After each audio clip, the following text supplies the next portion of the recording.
And welcome back. It is our third game, second game that's being streamed. We are picking it up in the Goblin Caves, where you have just defeated Garunk, the big nasty bugbear.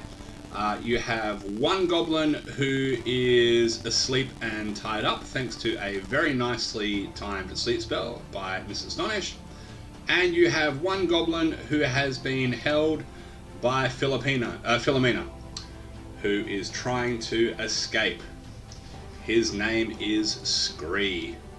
And I'll just quickly show you a picture of Mr. Scree so you can check out how lovely he is. There we go. Isn't he beautiful? And Scree wants to be let go. And I'm still showing red and orange. So what would you guys like to do?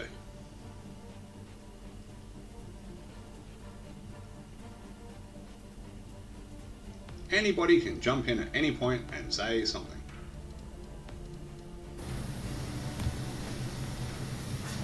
I take my knife out of the bugbear and try to intimidate this goblin, saying, give us details of what this goblin looks like, the one who works with the human, or the person who commissioned you.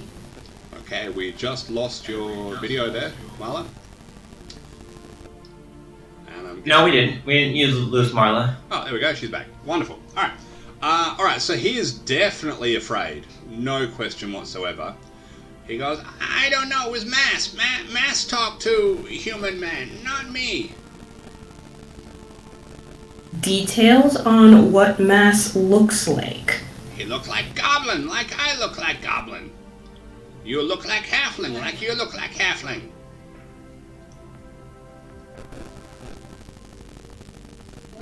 You gotta remember, guys, this creature not really the smartest thing on the planet.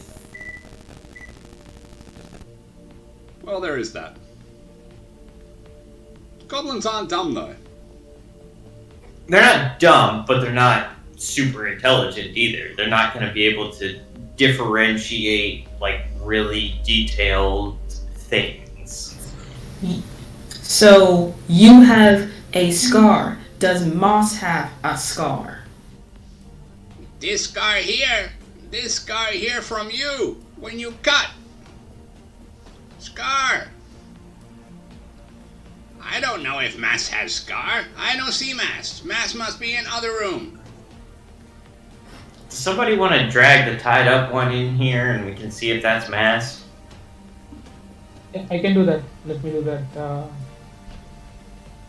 I've gone up and picked up the sleeping goblin. Yep. Right, so we've had a bit of time now, so he is definitely awake, but he is tied up from your last lot of stuff. Are you bringing him in the room here with you?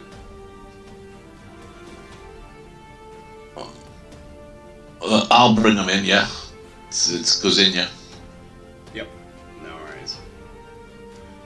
As I see Gazinia and the other goblin come in, is this Mass? No Mass! No Mass. Well, that's gonna be a problem, guys. No, I think there are a few of them who are asleep, right? They're asleep? No. I'll bring it. I'll bring it. Well, before you do, the one who was asleep and is tied up, it's very clear that they are crying.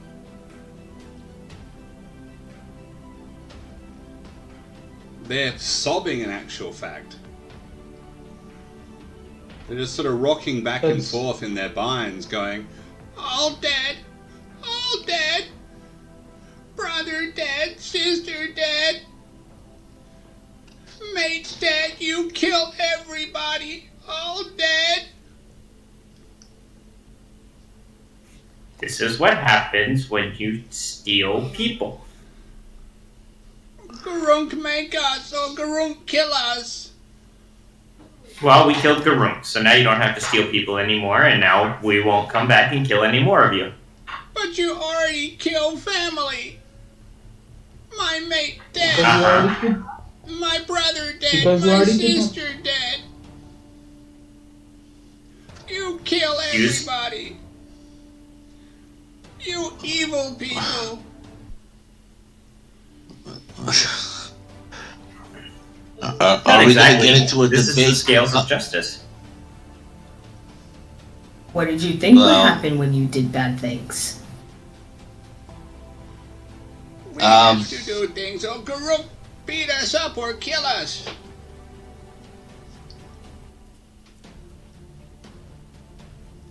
Well, you were facing beating and or death one way or the other. Oh, You got to live this time. Life of Goblin so bad. Everybody use Goblin. No one care about Goblin. Goblin just get used and killed. We obviously care. We would have killed all of you.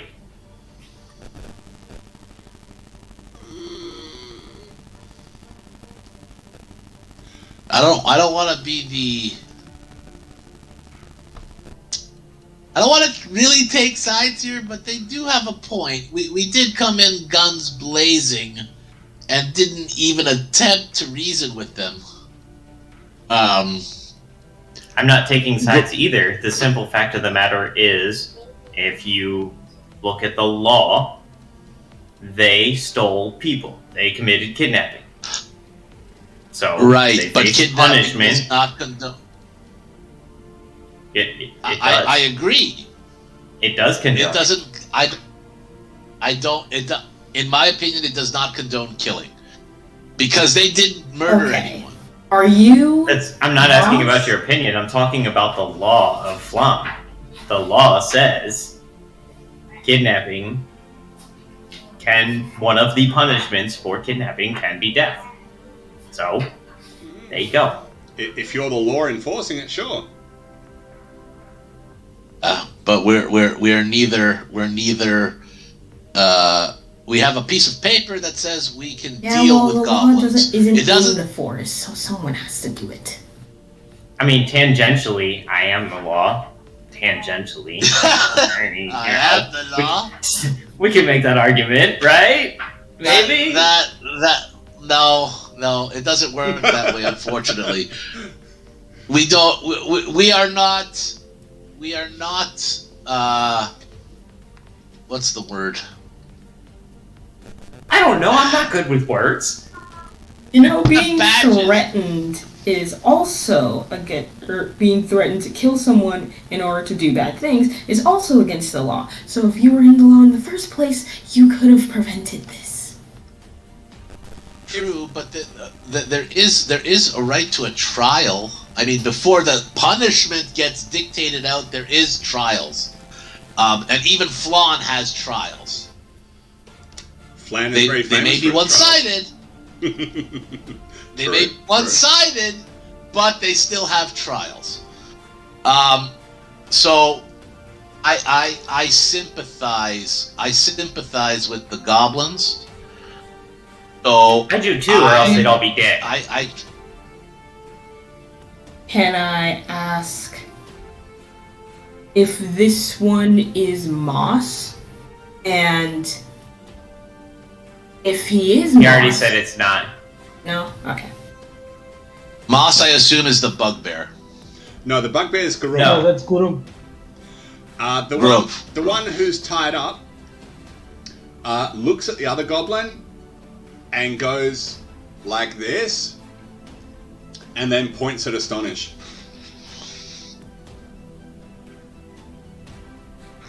Why would you want to kill her?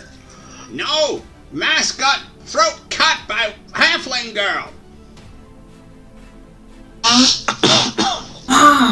Moss was the one abusing the wolves. What? Well, that's Moss's wolf. Moss raised wolf since little puppy.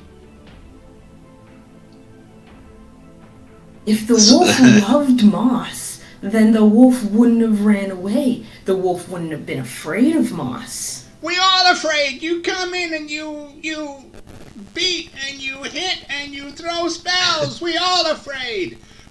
We shoot some arrows to scare you off, but you don't go. You come in and you kill.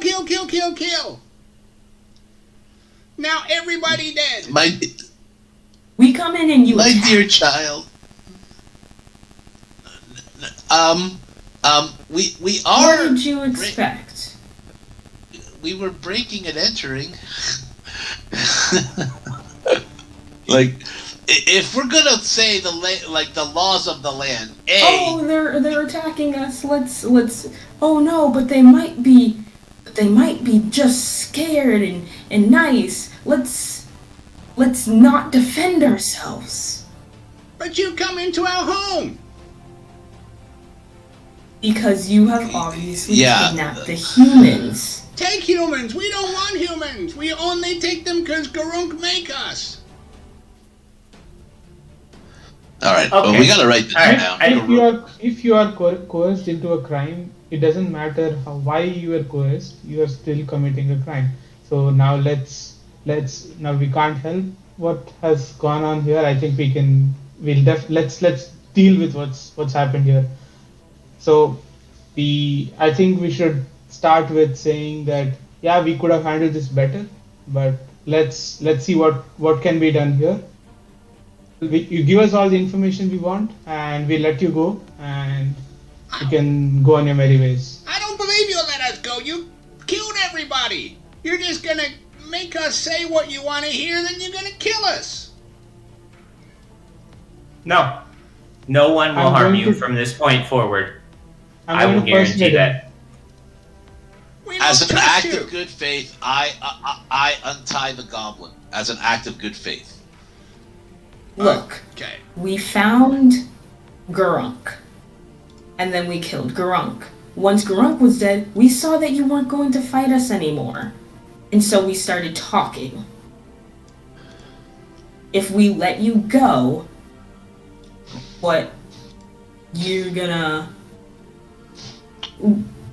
if we let you go, you can leave and then never see us again. Good. We go. You let us go now. You let my friend go. You let Scree go. Yeah, After we check if the humans are there. no, Humans they through don't have that any door. information. They don't have any information. They're useless. Let them go. Let's just move on. This is pointless. I let go of the one that I'm holding. Okay. I'm gonna go check the door. Okay, I'll just take the token off him. He goes back through there. The other goblin comes into the room, and you hear from the other side of the curtain there's lots of screaming, lots of crying. Yeah. You Okay. know. Anyway. You know, the kind of shit that happens when you murder the entire family. You're referring to the I first, feel no remorse for someone who attacks first. not the door. Hey, what? I feel no remorse for someone who attacks first. Child, I think you are in need of some better education. We can have this conversation back in the tea room when we're done with all of this. Let's Sure. focus on the task at hand for now. Yeah, No I agree. worries. I agree with Donald because Alright. the other group might also be coming back.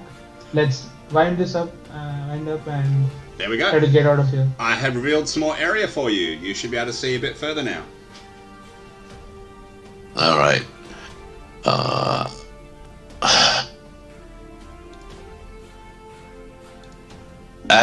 So mage armor is still technically up for me Oh yeah. because we haven't Stages. stopped from last session. You bet. All right. Just a question, Jeremy. Can we use Samael for rolls? Can you use what? Sorry. So I think Samael, Michael's character, is pretty good at checking for traps and. He's not here, mate. Yeah, if he's not here, he's Actually, not here. I'm gonna look to the little urchin and say, you know what? You go first, and you check for traps. There you go. Send forward the halfling. They've got to be good for something.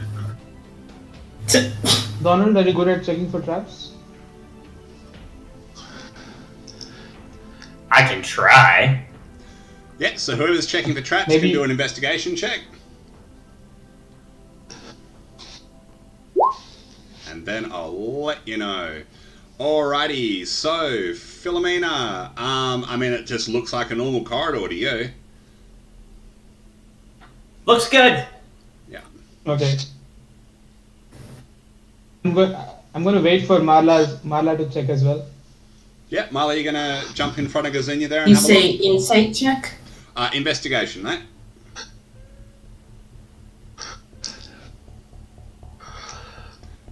So, go one square at a time. Alrighty, there we go. I rolled for every square. So, yeah, I mean, it just looks like a normal passageway to you.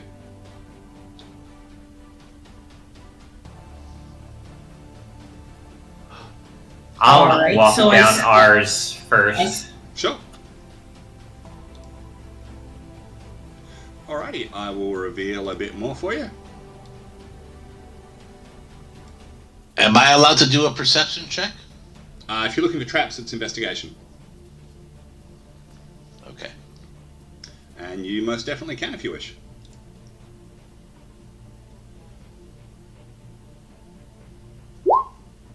Cool. It just looks like a normal passage. Okay. You're not seeing any Uh, What do like we see in the next room? tripwires or anything like that. Yeah, I should have revealed the next room for you. You should be able to see that now. On your roll 20. I can see it. Good. If you can't see Is it, the refresh. character in the cage looking alive? I'm just about to read out the description. Give me 2 secs. Alright, so the room itself is better furnished than the previous rooms, with some serviceable tables and chairs, some palatable food and drink, and even a large chair sitting on a granite slab at the far end. Several passages lead out of the room deeper into the cave. You can also hear noises coming from those passageways. Now there are 2 large cages at the back of the room there. One of them holds 11 prisoners who probably look, based on like the amount of grime they have on them, they're probably from a peat bog farm. But the person in the other cage, you should be able to see him on your screen now. He does not look anything like a peat farmer. That's that guy right there. In fact, he is a human dressed in black underclothing. It's the kind you normally wear under armor. So if you know what a gambeson is, like a quilted jacket sort of thing, that's what he's wearing.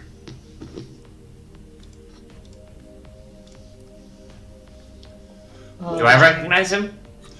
You've never seen him before. All of them are conscious. Yeah. They're all going, let us out, let us out. There's lots more goblins down those passageways. I'm going to go Okay, walk theory, towards theory the... guys. Wait, theory. We definitely let the peat farmers out because they can go home. That's basically the prime reason for coming here. However, this guy, I don't trust the look of this guy. I don't like it. I think we should have a very long conversation before we let this person out, because that is the type of garb that you would wear under some pretty hefty armor. Yeah, let's do that. I think we can send Michael with the 11 people so that he can escort them back, and Yeah, then we that's can check with what's up with this guy.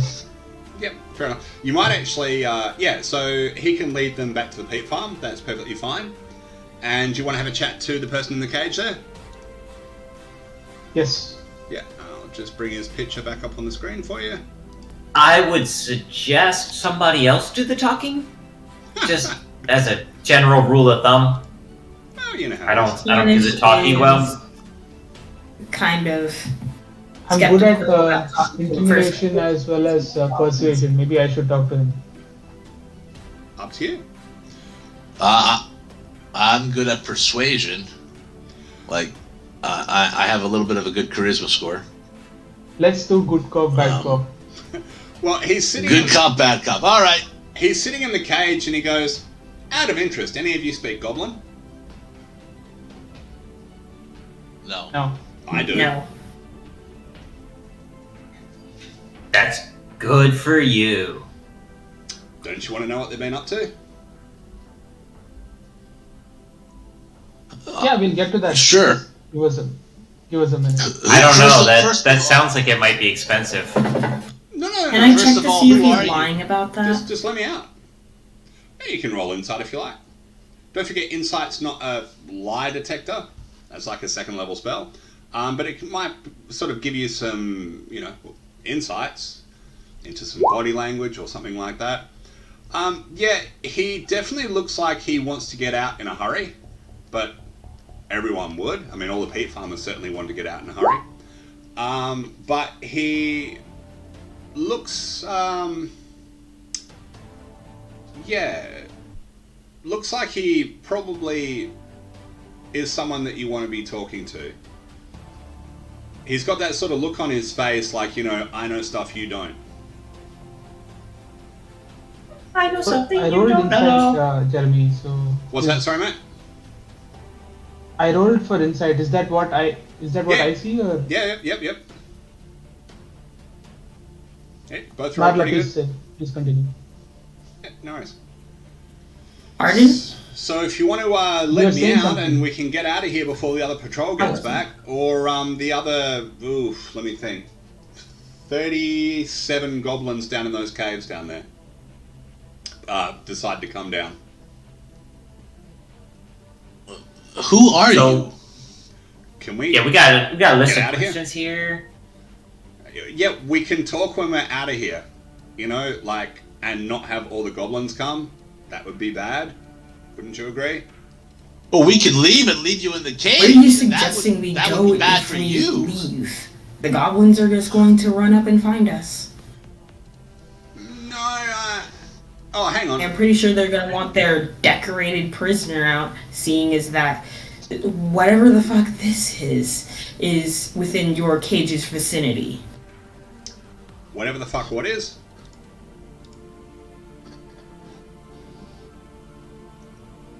I think that's a table of food. Good looking Oh, food. the fancy table and chair and actual food.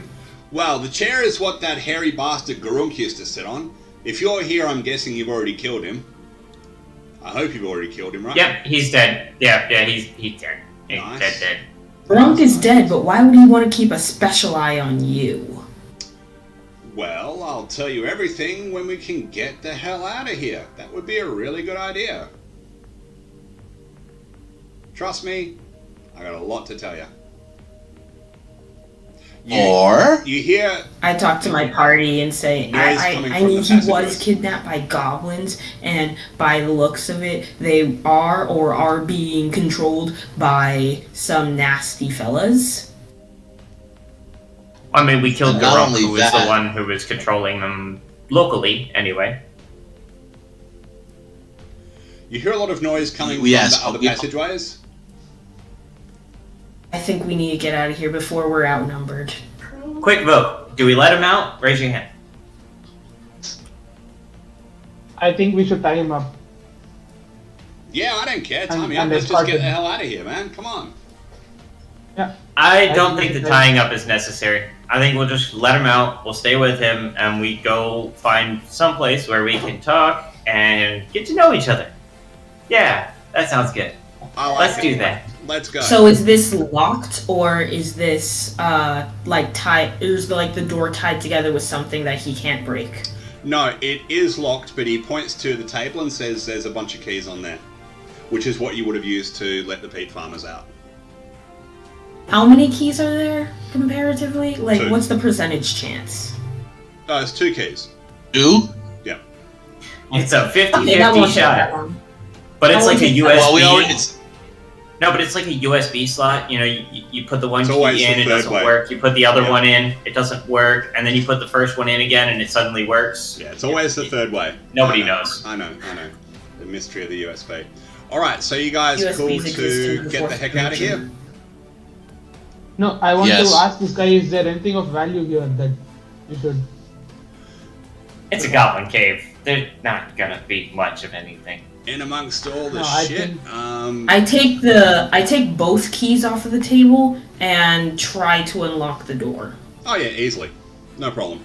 No problem at all. Well, thank you very much. Now, if you don't mind, let's get the hell out of here. So we can just... Golzinya's already making his way out. Fair enough. So... Wait, do you know if the other humans were taken back there? No, they're all We in the kind of cage have... there. All in the cage, don't worry. They were Got in them the all. other cage. We got them out. Yeah. No worries at all. Ah, okay. Did you Alrighty. answer my question, Jeremy? About, is there anything in this cave? No. But he does manage to, when you get out of the cave, he says, come on, I got something to show you. He takes you to a different place in the marsh, and underneath a rock, he manages to retrieve all of his gear.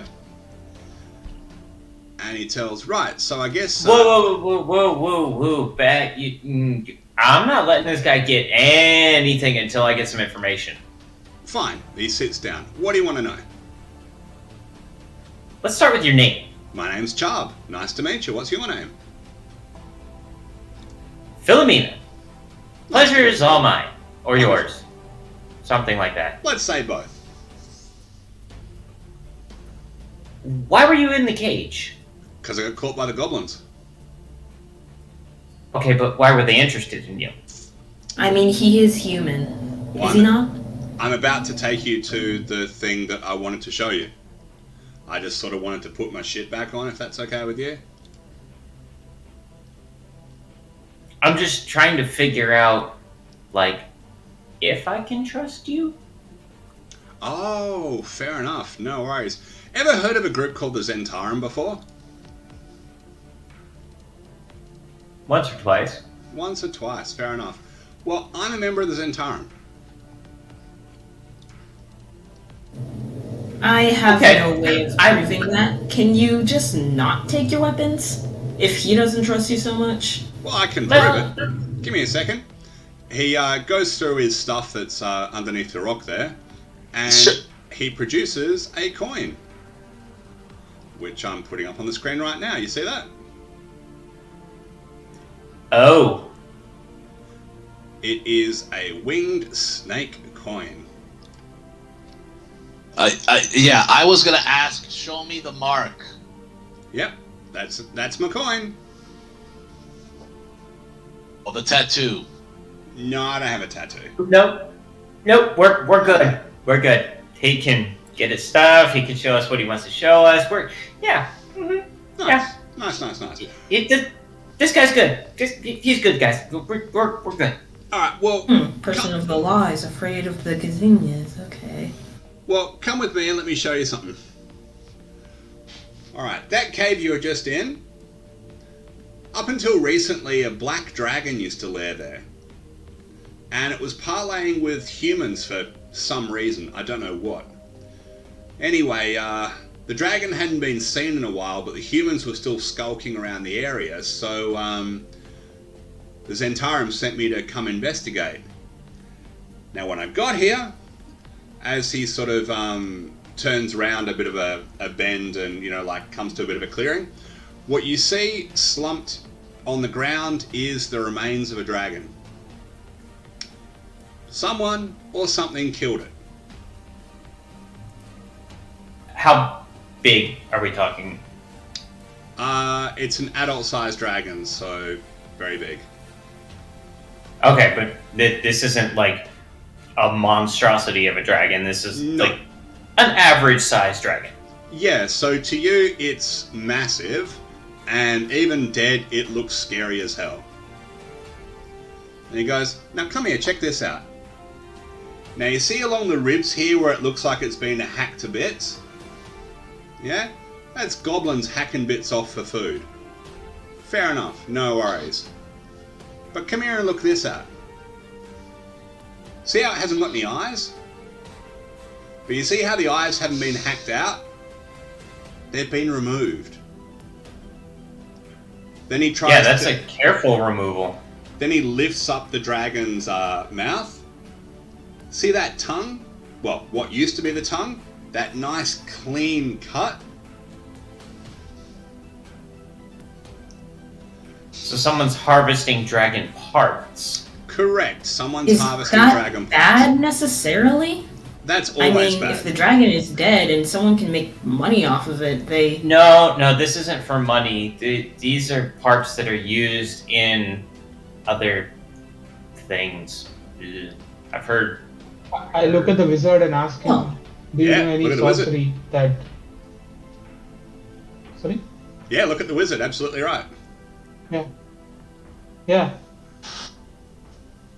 Well, Lavinia, have you let know me. any spells or anything that would require dragon parts? While the wizard's having a bit of a look over, he also But- shows you that the dragon horns look like they've been sawn off. Not hacked off or chopped off. So he goes, that's some sort of saw they've used to saw that off nice and clean. And they've sawed it off right at the temple to get the maximum amount of horn possible. So, Gazinho, your Arcana check is to ask about why you would have parts of dragons? Basically to figure out what kind of spell what type of spell involve dragon parts. But I think Go ahead. I don't think I have enough information to deal with what I'm looking for. Well, as an initiate, sort of like first circle, you've got a basic understanding of the weave, but it is very basic. But you do know from your readings and from your studying that really high level stuff, not necessarily spells, but also things like rituals or alchemy, dragon parts are highly prized. I look for puncture wounds because I'm assuming they took blood as well. Yep. If you're mentioning that to Charb, he says, yeah, if you have a look on its left shoulder, you'll see there's a really deep cylindrical wound. Probably stuck some sort of tube in there, straight into its heart. Is there harvestable scales? There sure is. Garunk, his shield, that big black shield that he had, was a dragon scale.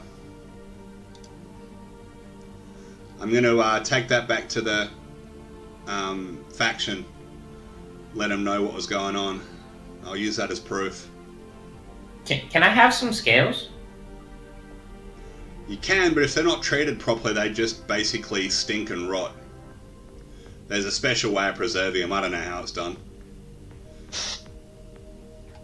So, About how long would I have to get them preserved? you'd need to find someone who's a specialist in that, and they are few and far between. So not really a possible thing from a logistical standpoint? No, he's going to take So the scale that Garunk was using as a shield, pretty much he's just wrapped some rope around it, to turn it into a shield. But it's not going to, it's not going to really last. That's why he's going to take it back to his faction and, they might be able to use some sort of magic on it. No, I get that. I mean, would Philomena be able to acquire that kind of, preservation or what have you in a reasonable amount of time? Or would he understand that that's just outside of the realm of possibility? Yeah, no, you don't know anyone in Phlan who would have the slightest clue how to cure dragon scales. Okay, fair enough. Yeah. I figure it's worth a shot. Yeah, no, absolutely, fair enough. I'm going to So, ask Charles if this body needs to be disposed, or so that it doesn't end up in the wrong hands or something like that. what, the dragon And body? it's already looking like it's Yeah. fully harvest. Oh, I mean, I think, I'm no wizard or anything, but I imagine the important part's already been taken, but I imagine the goblins will keep eating it until there's no more to eat. Yeah, I mean, the only thing that I can think of that's still usable on this would be the scales, but you would have to be a master craftsman to even attempt something like that. Yeah, pretty much. Hey, I vote that we go ahead. leave the body if Gozinia says there's nothing in here. If not, maybe we dispose of it so that nothing bad happens. Let the goblins have some food. Sure, no problem. There's not really any way Is to there dispose of it. It's huge. Is there anything left salvageable for research studies? No. No, this thing looks like it's been stripped. If you knew what you were looking for, I could tell you the, specific things that have been taken off it. But yeah, it's been stripped. Even its Okay, eardrums. then I'll ask. Oh, is there a way to tell how long it's been here? No. You don't really know. You have no experience with dragons, or how quickly they'd rot. How quickly things rot in the marsh. Do you know what I mean? You guys don't really have any sort of experience with anything like that. Yeah. The place where it's been hacked open obviously looks like it's rotting a lot worse. Because, they're like hacking bits off to eat it. Anyway, Karen, you were going to say something, mate? Yeah, I'm just gonna tell Charles to lead the way. You were leading us somewhere. Oh, Charb, yeah. Actually, so I'm going to take this shield, if that's okay with you, back to my faction. And Go ahead. he goes through his stuff and goes, I've got some coins here somewhere. Hang on, where are they? Oh, here we go. Pulls out a little purse. He goes, there you go. 100 crowns between a lot of you. And, here we go. A little bit extra. Pulls out a little vial. Like this. And he goes, this might be handy. You might find it useful. Potion of climbing. You guys can sort out who gets it, I guess. You guys can decide on that a bit later. And I'm wondering if you might do me a small favour. Let's hear it. That would depend on the favor. Well, are you heading back to Phlan? I am. I don't know about Yeah. anybody else. No, Yeah, that's just everyone me. is. Well, could you let a member of my faction in Phlan know that I'm okay? And we Anybody in find them particular, out. or just Yeah. whoever we see on the street? No. Go to a place called the Bitter Blade. It's a tavern. And ask for a guy called Redellum. And just let him know that Charb's okay. Can you do that for me? Yeah, I suppose I can handle that. Yeah. Cool. Marla. Astonish knows that the Bitter Blade Tavern is a very specific tavern in the city of Phlan. Someone needs to mute their mic. It's Marla. Lots of background noise, Marla. Sorry, plane. No worries. Alrighty then. Oops. Don't know why he's on there. What was that? Alright, the Bitter Blade Tavern. So the screen should have changed for you now, I hope. Yeah. Yeah, we have the city map. Fantastical. Alright. So the Bitter Blade Tavern, it's in that green area. Can you guys see Yeah. me pinging on the screen now?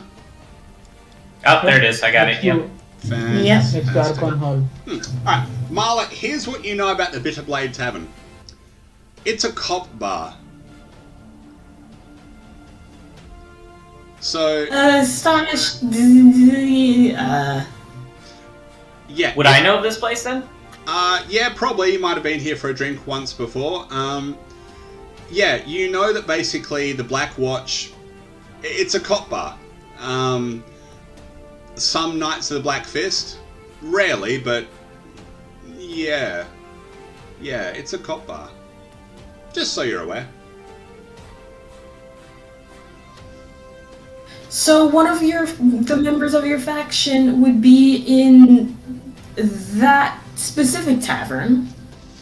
Yeah, Redellin. Yeah, can't miss him. He's a tall, red hair, worships Umberly, he's got a big trident. Yeah, can't miss him. Now, for those of you who don't know, Umberly is a chaotic evil goddess of the sea, also known as the Sea Bitch.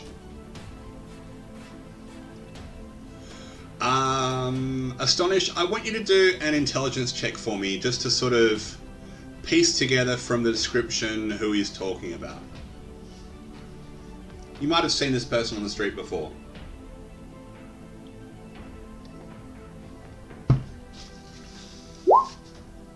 Yeah, that'll do. He's talking about Knight Sergeant Redellin. Knight of the Black Fist.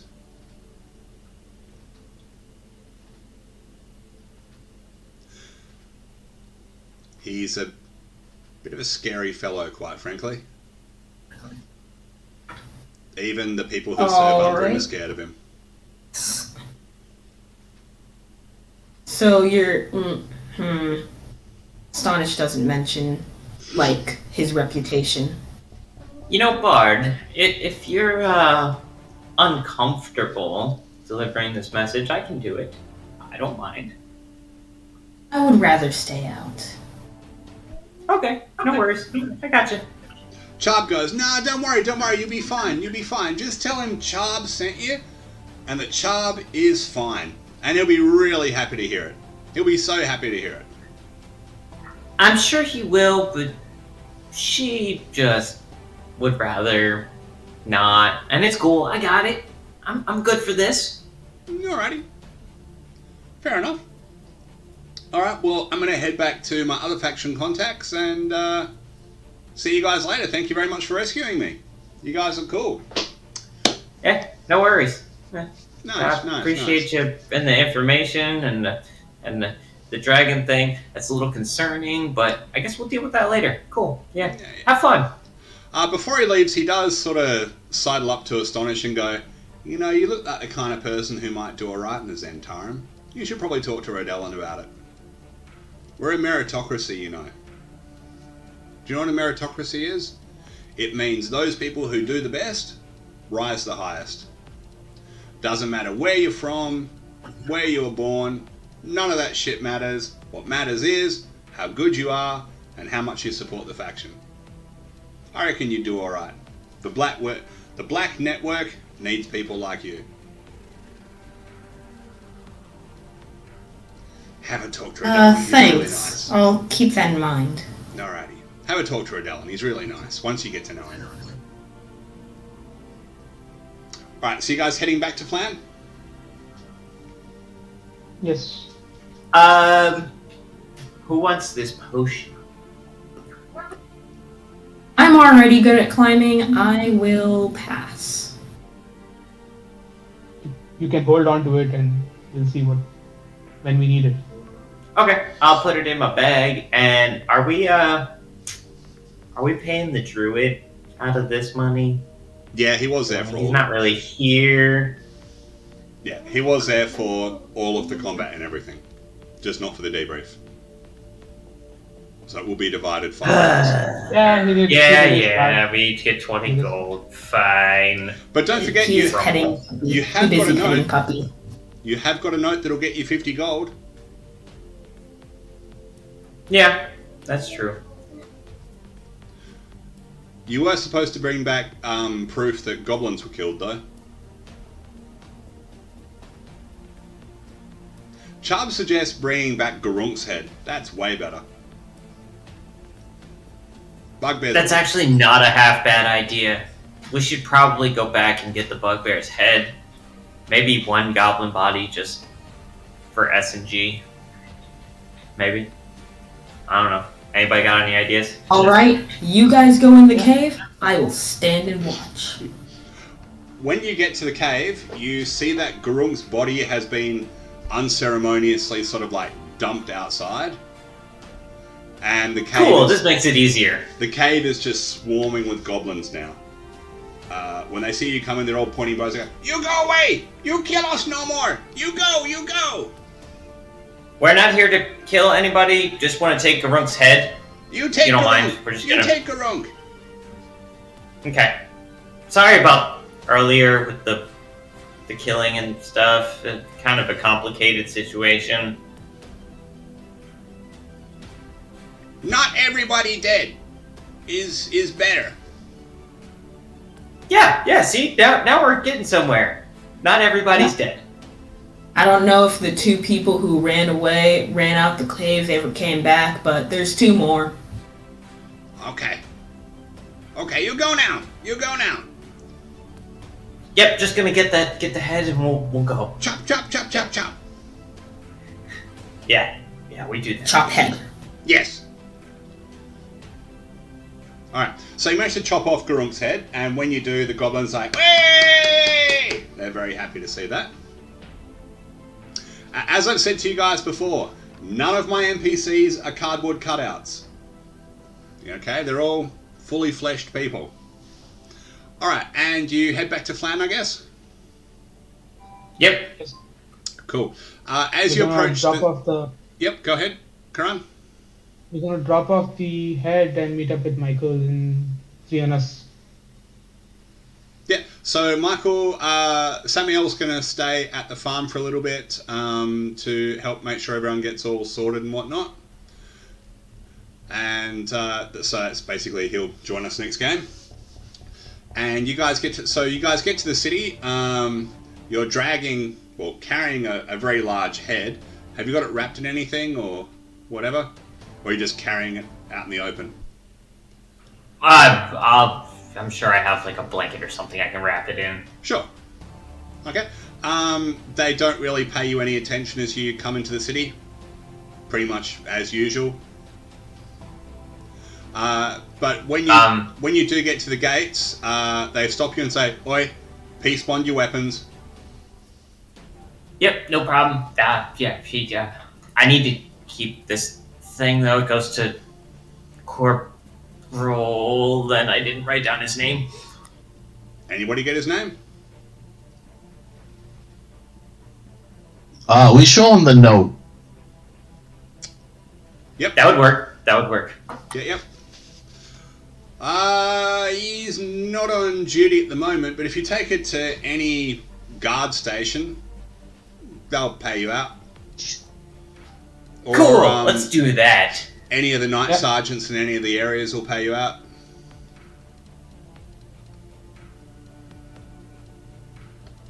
Yeah, wherever. I'm not really particular. I'm sure I know where all these places are, or at least some of them.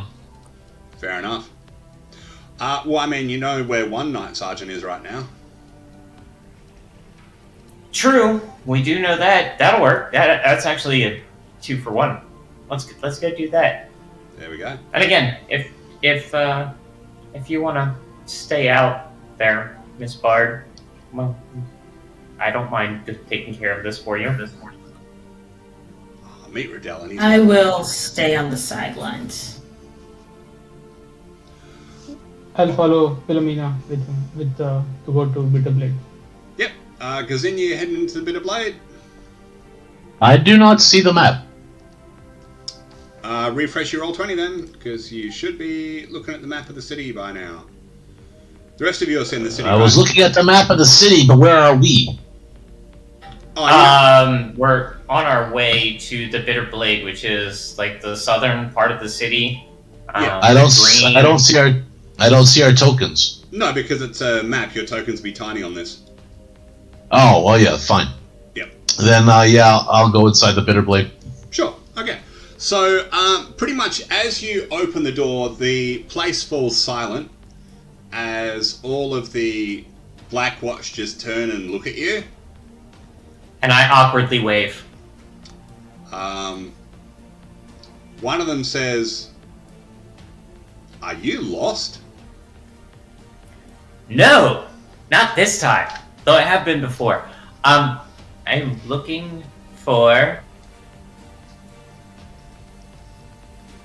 Is Knight there any- Sergeant is there a Redellin. relevant- Why would you want to do that? Because I have stuff for him. All right. Let me ask you a very simple question. How many teeth you got right now? And I start counting them out loud.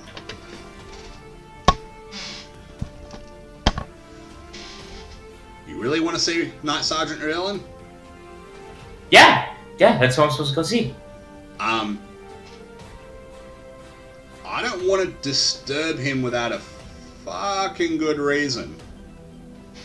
You got a good I take reason? the cover off of the bugbear head. Ooh, ugly fucker, nice. Well done. Not a good reason. But I'll call him over Well, anyway. The Chaub sent us. Chaub sent us. I don't know who that is, but alright.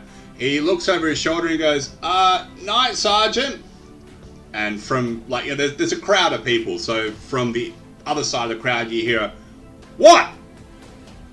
There's some people here to see you, Night Sergeant."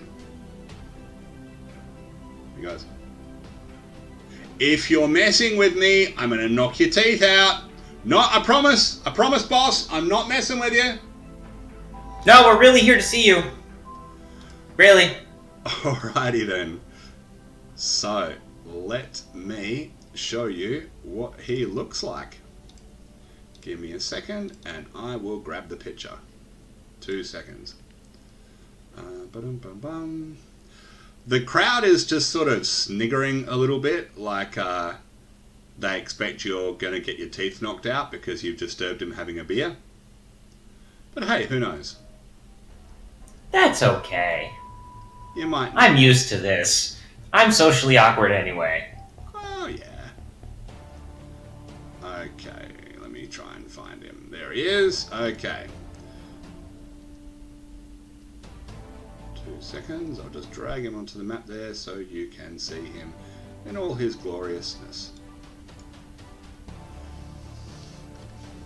Alright, so yeah, so they're having a bit of a snigger, and eventually the crowd sort of parts, and a person who is quite large, probably at least 6'6", and quite well built, that guy right there. Can you see the person? Oh, he looks fine. Yeah, sure.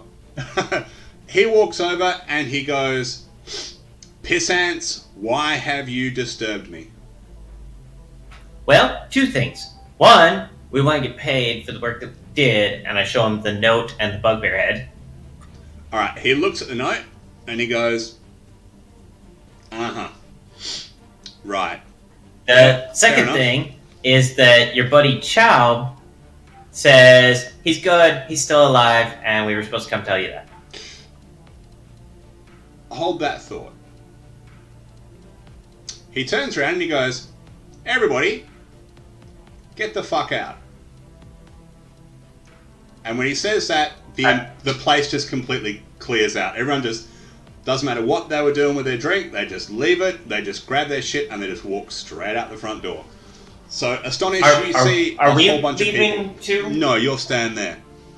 Oh, Astonished, okay. you see basically like the door open and just like probably 24 Black Watch just walk out the front door.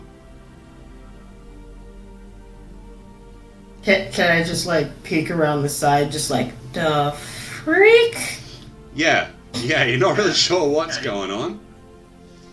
Alright, so Redellin looks you up and down, he goes, "Is this all of you?"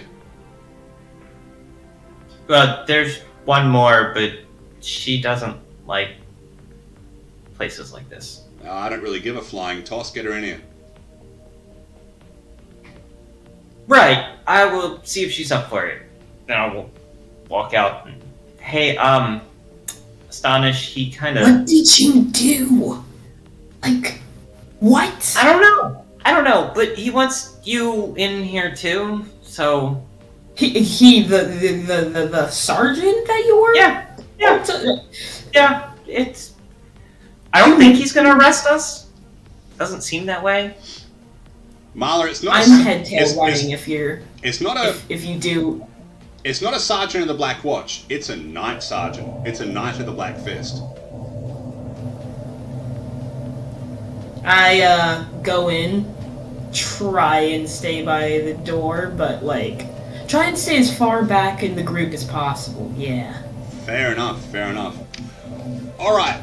Redellin is behind the bar, and he pours out 4 ales and puts them on the table. Goes, right, tell me everything. I'm confused by your question. You said you had a message from Chard. Yeah, he said he's good. Did he now? Did he really? He Yeah, said that was- he's good because I assume that to you he's been gone for a while, and he was captured by a bugbear. And goblins. And goblins. There were goblins there too. But they didn't kill him? No, they didn't kill him. Fuck. He's fine. Damn it. I take it you don't like this guy? We got a history.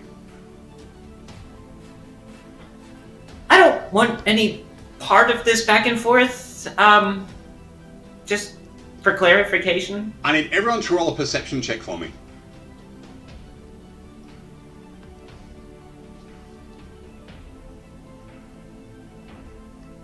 And let's see what you notice.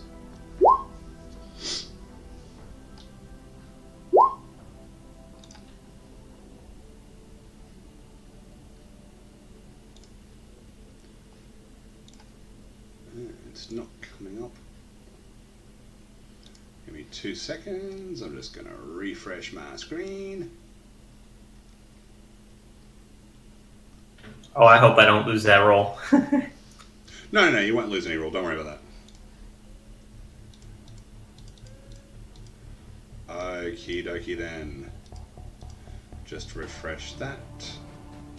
So I can see. Cool. Okay, yeah, no problemos. Let's have a look at what you have rolled for your perception. Alrighty, Philomena did pretty damn good. Philomena, Grim, Astonish don't have perception check from. Oh, there we go, Gazinya. Alrighty, cool. 2 seconds. I'm gonna send a message to Philomena. Yay! I saw something.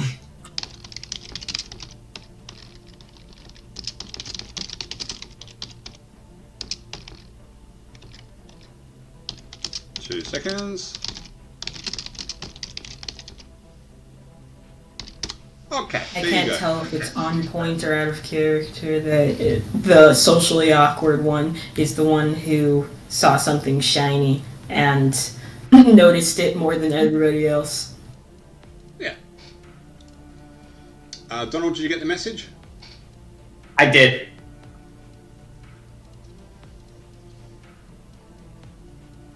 All right, keep going with the story. Rylan said. Well, I mean, we let him out of the little jail, prison cell thing he was in, and then he led us to a dead dragon that had been, its parts were harvested, and then he got, before he took us to the dragon, he got his gear, which was under a rock. Strange place to keep your stuff, but, I mean, to each their own, I guess.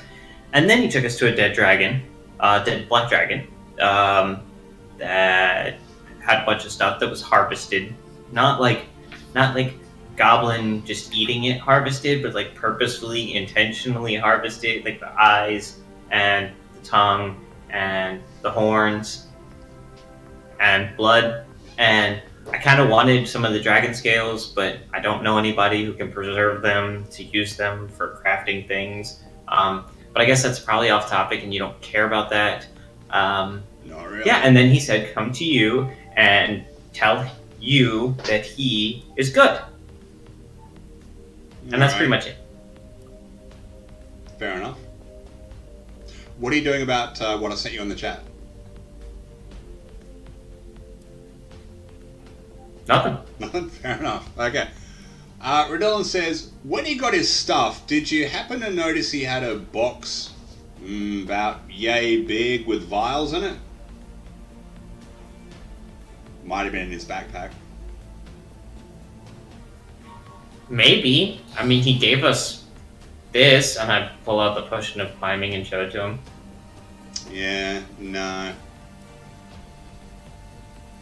That's not it. Then he sort of sits back in his chair and he goes, "You're here, aren't you, you cheeky little bastard?" And you all hear a bit of a snicker and something gets put back on a table. So, Philomena, you notice that what I showed you before hits back on the table. And you hear a bit of a snickering from somewhere. You're not sure where.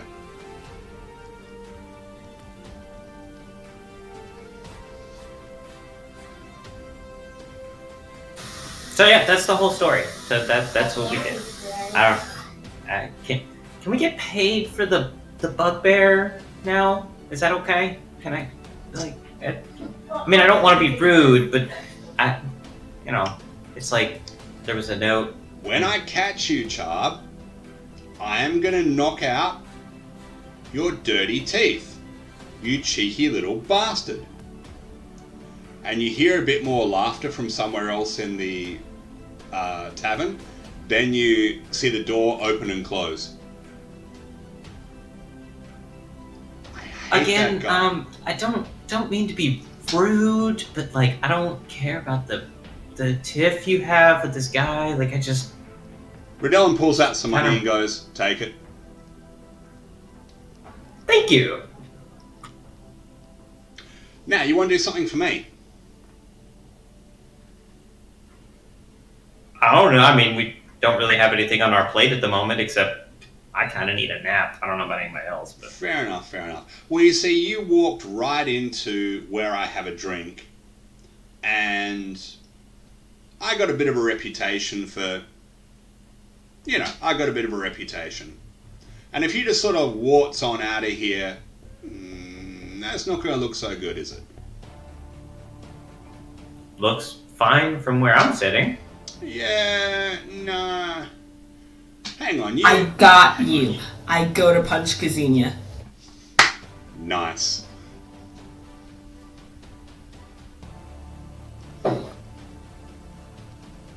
Alrighty. So, yeah, you, Astonish, you absolutely hit the nail right on the head. If you walk out of the bar all sort of holding your noses going, oh my god, he beat us up, then, yeah, that's going to be a much better look for him. Astonish knows how it works. Well done. Inspiration for you. It's a nose, Philomena. You can reset it. You're a healer. But there's the whole, like...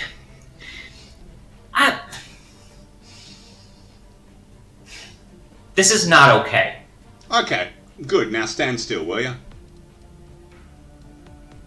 Clean breaks are easier. Tilt your head a little to the left. The look on your face is priceless. Alright. He just knocks your nose. He doesn't punch or anything, he just knocks your nose. And yeah, it's going to need resetting and it is bleeding. Alright, who's next? I don't wait for the rest of this to go. walk out because I'm As not happy. as I recall, your reputation says you only need to dispatch. I wouldn't say dispatch, but injure one of us. It never said you need to injure everyone. No, I could. And your take teeth reputation will instead. still remain intact. I mean, I can knock out some teeth instead if you like. No. I'm good. I have a. Hey, I look to the urchin. Yeah, you have a little disguise kit. Some makeup. I'm not very strong, so if you're gonna do this, can you do it a little lightly? Yeah, he just walks You over would to injure. uses You would two injure a fingers. child. She's not a child, she's a halfling, fuckwit. He just uses 2 fingers on your stone, just knocks your nose. It hurts, but you'll be alright. Alright, he walks up to you, Sedan. Let's get this over with. Let's get this over with, let's well get this done. over with. Yeah. Uses 3 fingers on you, knocks your nose, and it starts to bleed. I Alright, walk out. and alright, skinny man, you hide ready? some acting in there. He's walking up to you, Gazinia.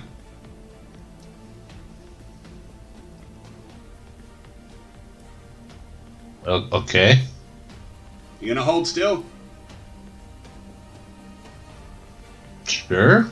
Alright, he knocks your nose. And Shield. What? Shield. Shield what? Reaction. Oh, do you want to actually do it Shield? in combat? I'll give you the tip right now, Chris. If you want to do it in combat, he's a veteran with 58 hit points who can kill you with a single hit.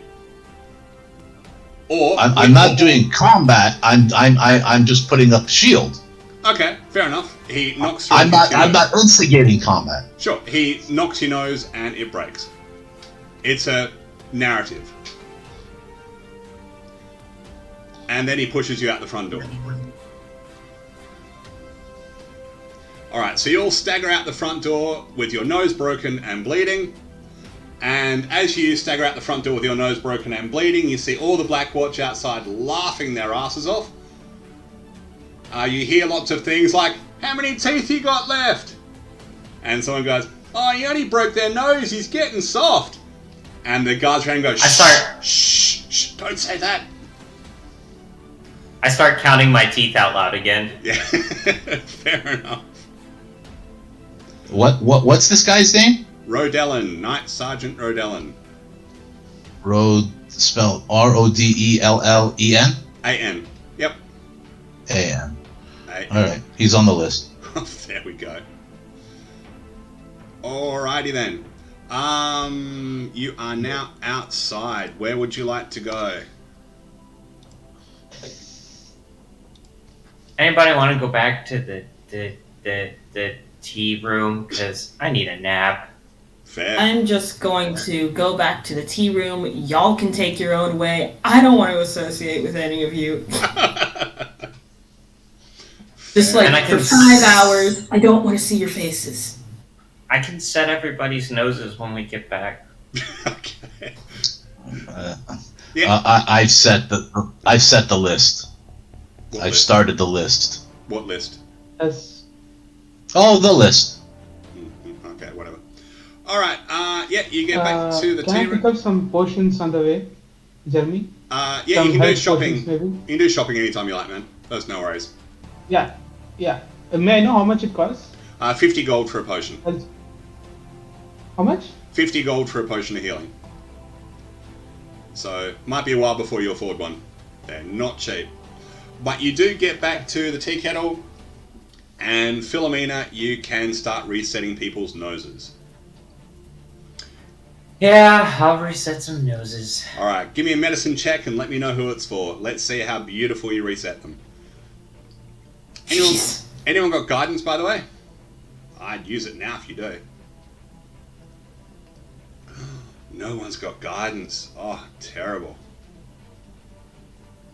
Alrighty, who's here first? So let's do Astonish first. Give me a medicine check. Astonish. Oh, your nose pops right back into place. 18. Beautiful. Alrighty, how about for Gazinia? Even better. Just pops straight back in. And for Sedan, you are getting even better at this. Clearly this guy knows how to break a nose nice and clean. He's very experienced at this. But now trying to reset your own nose, that's going to be fun. It doesn't go back as clean as what the other ones did. Meh. But, you know, you're not quite as pretty as you used to be, but that's okay. Astonish, I need you to do me a perception check, please. Alright. And let's see how you do.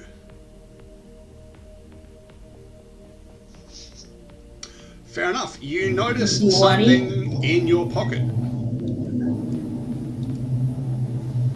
Something that wasn't in your pocket before. Did someone reverse rob me? It does look that way. How did I not see this? I know, right? The thing that's Disappointed in myself. Actually angry. I don't even care what it is. I'm actually just angry. that's And fair I didn't enough. see someone reverse rob me. Someone could have robbed me. Oh yeah, absolutely. But they didn't. Gotta love it, right? What is this random thing that someone decided that I could have? Or is someone just really bad and gave me extra gold? I am putting it in a private message to you in Roll20.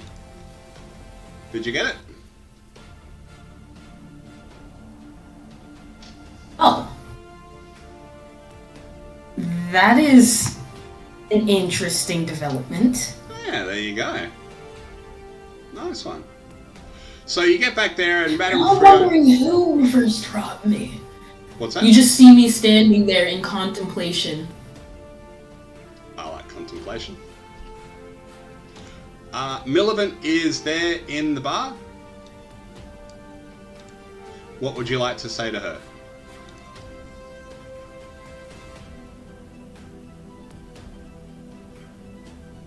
I'm just gonna walk up to her and say that we found your family and the hands at your farm, and they are safe. Michael Samuel has stayed with them to make sure everything is fine. And you can. What time is it? Is it night time or? No, it'd probably be early morning by now. Okay, then I think you can head back, and it should be safe.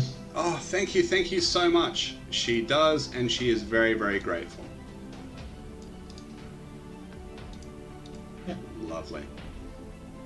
Fiona brings out some nice fresh tea and says, "You all look like you've been through hell, and what happened to your noses?"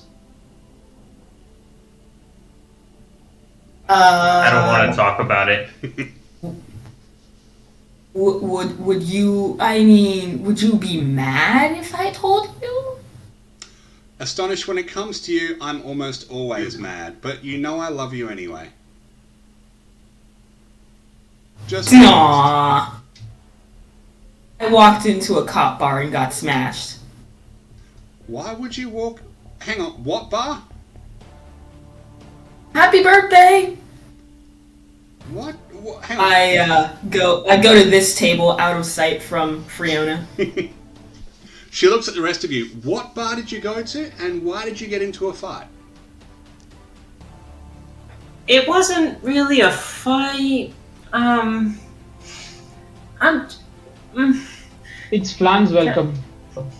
Can I just go to bed? You can wash, and then you can go to bed. You all stink. Fine. Okay. I understand. Absolutely stink. No, taking a shower sounds real good right now. I'ma do that. Yes, I am listening to you for once, Fiona. Yes. Fair enough. As you're all about to head off and have yourself a wash, a town crier sort of sticks his head in the door and goes, Madam Fiona, can I make an announcement in here? She goes, oh, absolutely, come on in. He walks in and he walks up onto the stage and he goes, citizenry, be made aware that on this day, this tragic, tragic day, Lord Anaval Daoran of the Cinnabar throne of Phlan has died tragically in a construction accident at Vallejo Castle. The city is now under martial law, under the authority of Lord Commander Hector Brahms of the Knights of the Black Fist. That is all. And then he walks out. I wait for him to walk out, and then I mutter under my breath, oh, isn't that just wonderful? Yeah, we might expect more broken noses. Now I really need that bath. Fair enough. Baths are happening, and then you get to have yourself a very nice rest. Yeah, long rest, right? You betcha. Long rest. Get everything back. Yeah. And just to recap, we have 30 gold pieces each from that. Yeah, so you got 100 from Charb, divided 5 ways, Yeah. and the 50 from the note, divided 5 ways as well. So, yep, 30 gold each. And the potion of climbing, which I believe Philomena has at the moment. Yep, I've got that in my pack for now. Cool. Can you just add the stats for that? Do you have it? Potion of climbing, you can look up later. Yeah, okay, cool. Yeah. Yeah, you won't need it now. Alrighty. Now, do we have time to do the next bit? The next bit's actually reasonably quick. Do we have 1 hour? I have 1 hour. Yeah, I have 1 hour. 1 hour? Yeah. I got a couple. Yeah, cool, fantastic. All right, so you wake up the next morning, and there you are having a very, very lovely breakfast. Although Grillinda, as you might remember, is the one with the short hair that's sort of tinted an odd shade of coppery green. I'll just bring her up onto the map for you. She is doing her usual complaining. Most of what you hear is stupid, boring work, muttered under her breath. But you are enjoying a very nice breakfast. When in walks somebody that at least one of you knows. I'll just bring him down onto the map for you. Just another question. Yes. Do I know of the Zephalim from my previous work? The Zentarum? Yeah, it's in the Phlan Primer. Yeah, So Zentarum. have a look in the Phlan Primer. Everything is there. Yeah, this guy here. No, as a character. Yeah, as a character, you know. The 5 factions are famous. Everybody knows about them. Yeah. This guy here walks into the bar. Now, Philomena, you know this guy. This guy works at the graveyard. You know that this guy is Brother Keefe. And Brother Keefe is the Keeper of the Dead, is essentially what his title is.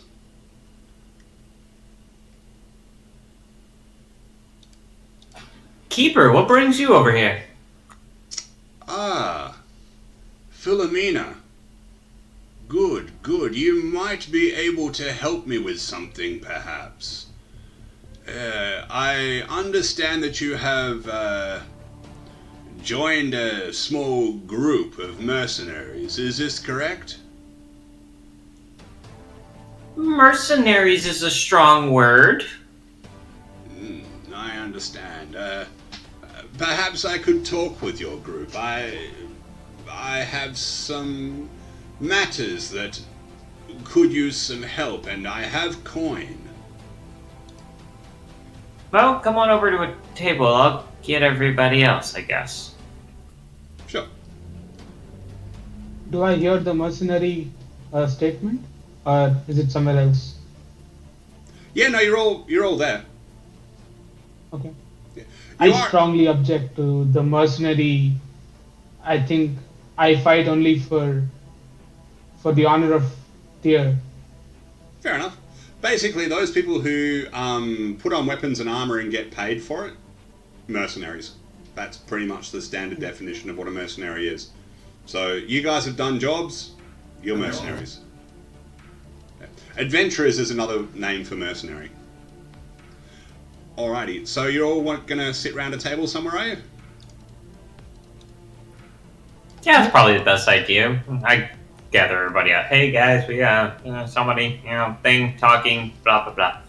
You guys want to come on over and sit down? Just move your tokens when you're ready.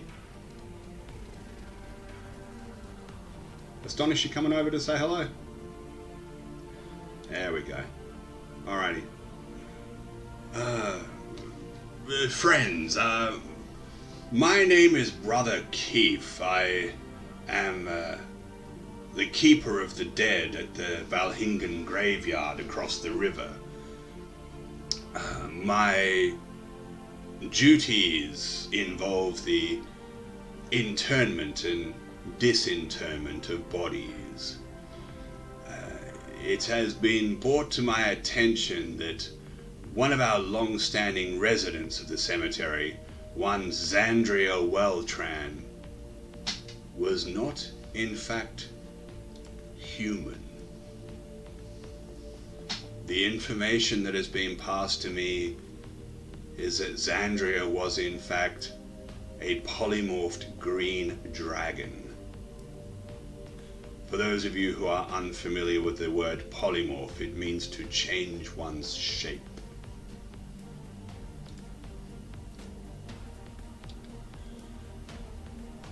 I have brought this to the Doom Guide, but he has dismissed it and left it in my care. I would hope to find people who will come to the crypt with me and investigate. I'm willing to pay coin. What exactly do you want us to investigate here, Brother Keefe? The crypt is what needs investigating. If there are any problems there, then having some mercenary types would be very helpful. I can pay your group 100 crowns, which is a generous sum. Is Xandria... do you suspect Xandria to be nearby, or...? She has been dead for a very long time. We are going to examine her remains. If we look in the crypt and find human bones, then the information I have been given is incorrect. But if we find dragon bones, that is a problem. Gozinya, can you tell me anything about this spell? What spell? Polymorph. Oh. You can roll Arcana, Mr. Gozinya.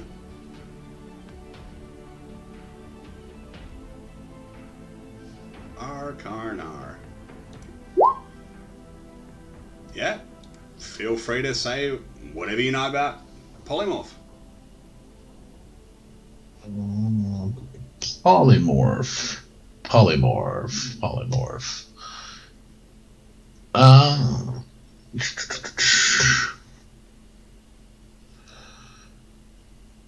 It is a very it's not a very high level spell. I'd say a medium level. It's about 4th level. It's a spell that allows transformation of a creature into a relatively new form. It depends on who is being polymorphed and whether the person wants to be polymorphed or not. Because they can resist the spell. Specifically, but if the go ahead. What happens when a polymorphed creature dies in its polymorphed form? Then it reverts back to its true form. Okay, Thank you. That is what I was trying to figure out. But if what Mr. What's his name? Mr. Keith, Brother Keefe. what Brother Keith says is, if Brother Keith says what is true, and it's a dragon doing the polymorph, then that spell is no longer a 4th level spell. It could be one of the dragon's innate abilities. Specifically an ancient green dragon.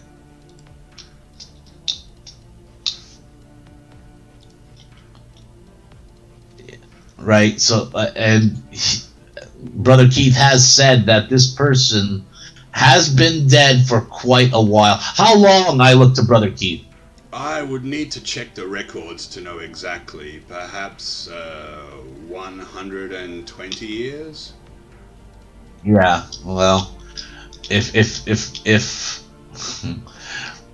my theory proves accurate, then when we go to investigate the corpse, if indeed it was a polymorph spell, so like I said, standard polymorph, the spell would trigger back to normal shape. Dragon level ancient dragon level polymorph, it could be like the true polymorph spell, and we wouldn't have any idea because they would physically take on the aspect of the new form, and even if they died, they would still retain the same bone structure. Interesting that this comes up 100 years after she passed away. Like, why all of a sudden is this information coming to light, brother? Members of my faction have brought it to my attention.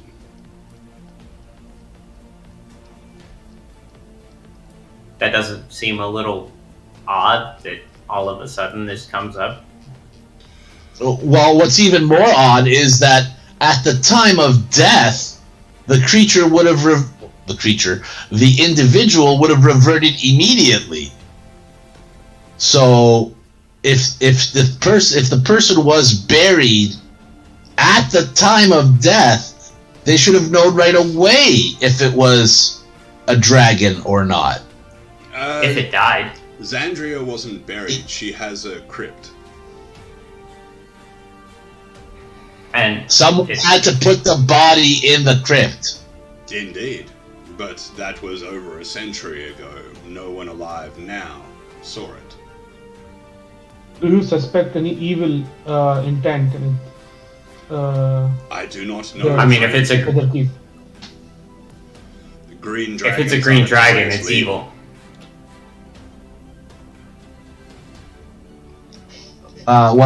Again, if this is a regular polymorph spell, then the bones would revert. If it's of the ancient variety, true polymorph ability of the dragon, it would retain its human characteristics. Shall we go then? All right, well, let's go. Yeah, let's go figure it out. Why not?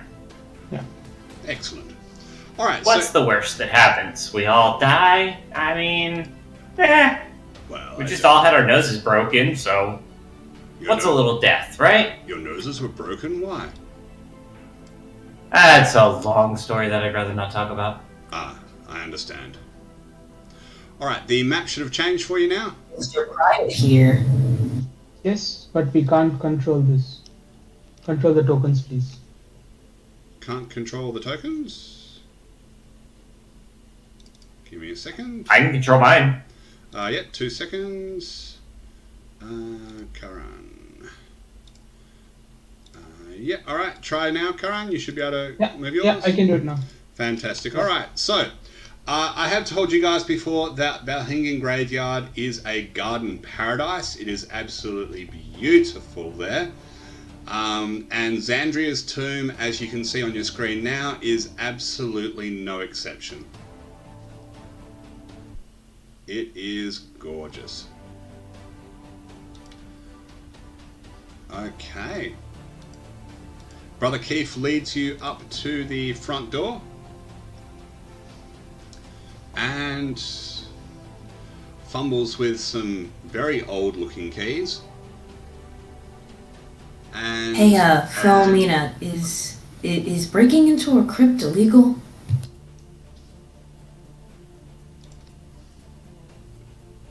We aren't breaking in.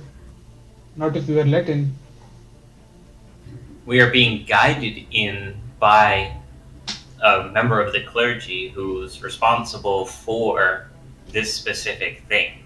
We are investigating what could possibly be a disturbance among the dead, which is definitely well within the realm of this is okay.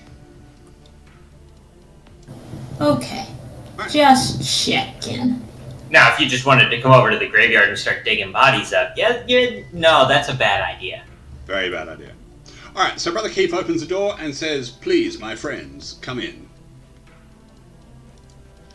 So the Crypt of Xandria is nicely appointed stone and marble building. It's roughly sort of 20 feet-ish on a square. The interior is equally fine. The walls are carved and painted with various scenes. I'll just reveal what it looks like on the inside for you. There we go, how about that? So you can all head on in. Everybody heading in now? What was Xandria in real life? Are you heading in? You're not going to be able to see anything from outside, I'll tell you that right now. There we go. Alright. So, so the interior is equally fine. The walls are carved and painted with various scenes showing a lovely human woman in different locales. One of them shows her looking toward a snow-covered peak. Another one shows her standing in the rain of a thunderstorm. There's another painting on the wall that shows her sitting on a comfortable room by a roaring fire. And there's another one of her holding a venomous snake in a garden. And there's yet another one of her working with bubbling vials in a laboratory, and many others. The lid of the marble sarcophagus in the center is carved with the likeness of the same beautiful woman in the prime of her life.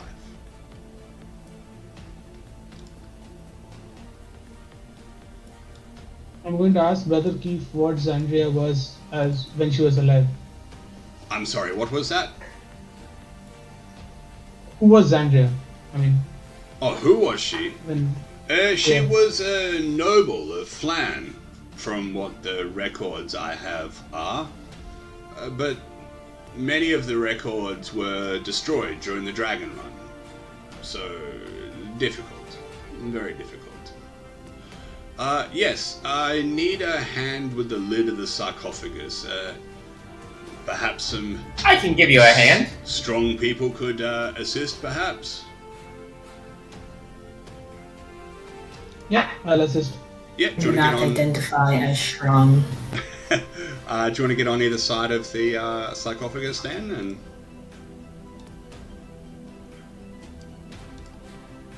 so on either end? Yeah, so then if you want to get on the other end. There we go. Fair enough. Alrighty. So Brother Keefe, along with your help, pries open the lid of the sarcophagus, revealing a jumbled pile of bones. A quick investigation shows that these are definitely not human bones. Many of them are very much draconic in nature. It's also readily apparent that at least half the bones that should be there are missing. Is there any writing anywhere around? There's not, but you do notice also resting among the bones, you notice something shiny in amongst all the bones there. But a few moments after the lid is removed and the sarcophagus contents are examined, the door closes and seals. It just slams shut, and a hissing sound makes you aware that some kind of gas is entering the crypt, and it does not smell pleasant. What would you like to do? I am backing away now.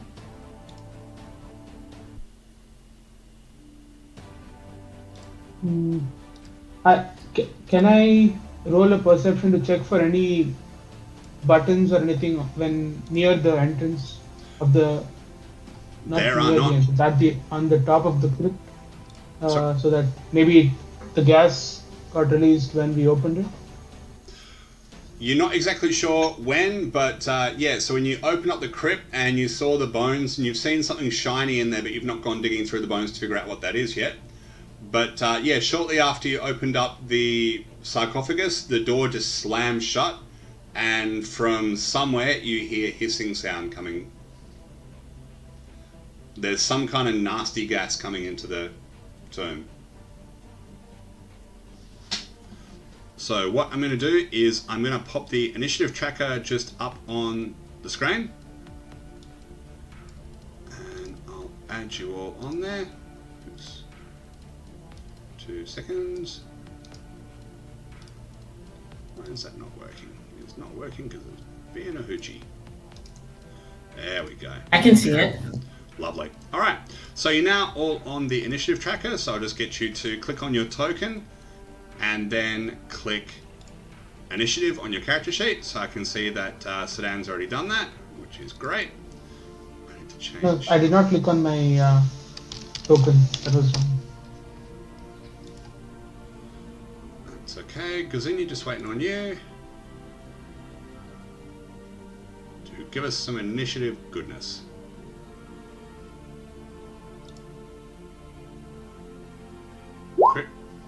Chris, you got it? Now you need to click on your token and then click on initiative on your character sheet. Oh, you got it? Lovely. Fantastic. Alright, so I'll put you into order. Wrong way. There we go. Alright, this is just basically giving you an order in which people will act. So, Philomena, what is it that you would like to do? Are there any other windows or like anything at the top of the room or anything like that? There is not. The room is completely sealed. Okay. Is there... Did I get the perception from being outside and then being inside that the interior is smaller than it should be? No, not really. Okay. Then I suppose I will... I guess I'll dig for the shiny thing. Okay, fair enough. As you sort of dig around through the bones, what you notice is that they are 5 gemstones. They all look like they're carved the same shape. There is a red ruby, a green emerald, a black opal, a white diamond, and a blue sapphire.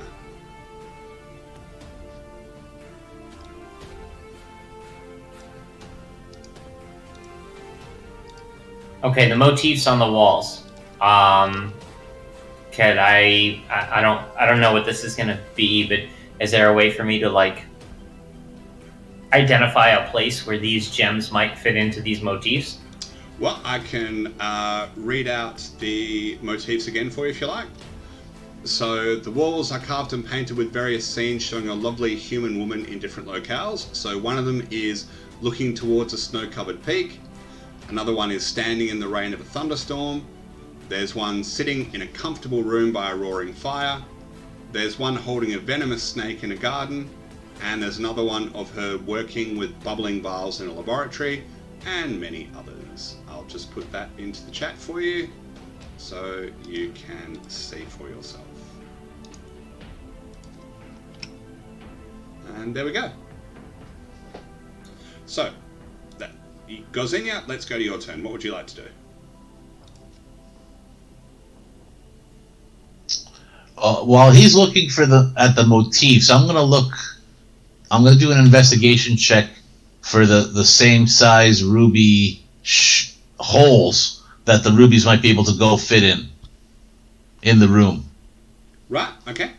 You do notice on those 5 frescoes, those 5 paintings on the walls, that there are some little indents in certain places. Okay. I say then, the ice cap mountain, try fitting that white gemstone into that spot where the ice cap mountain is. Which gemstone would you like to put in there? The white one. Which white one? The diamond. The diamond. The white one.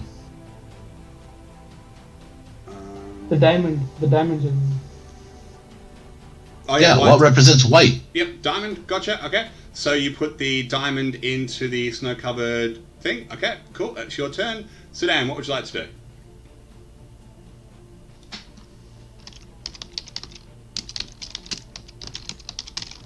I just start.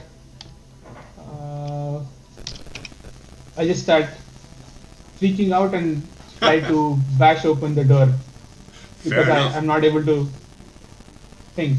Yep, not a problem. It is solid stone. You bash your fist against it repeatedly, but all you hear is that there's not even echo. It's that solid. Astonish, what would you like to do? Can I see where the sound is coming from? The hissing sound, it seems like a few places. You can't really tell.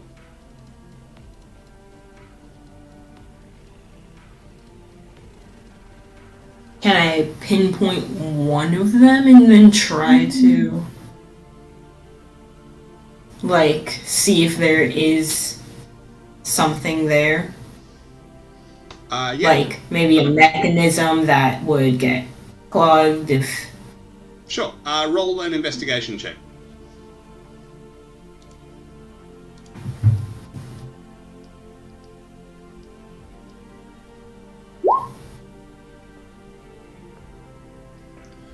And your investigation check is a 10.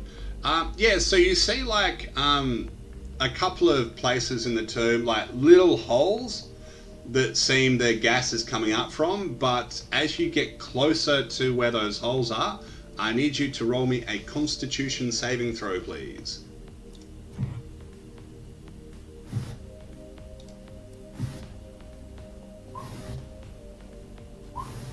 Fair enough. You take 1 point of poison damage.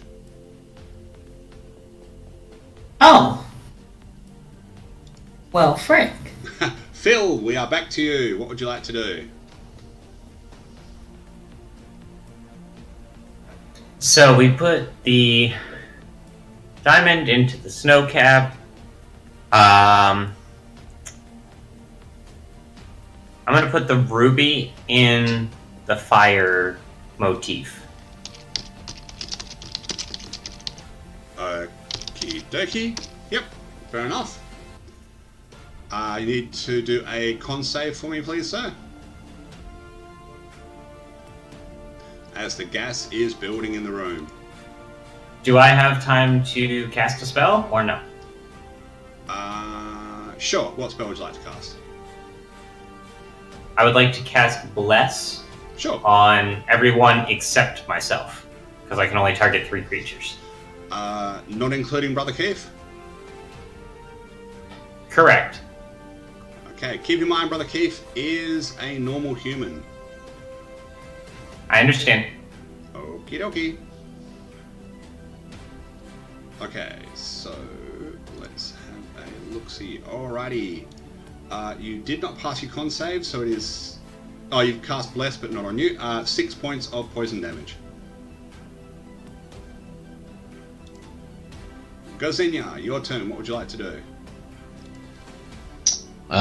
If I can do the same type of action that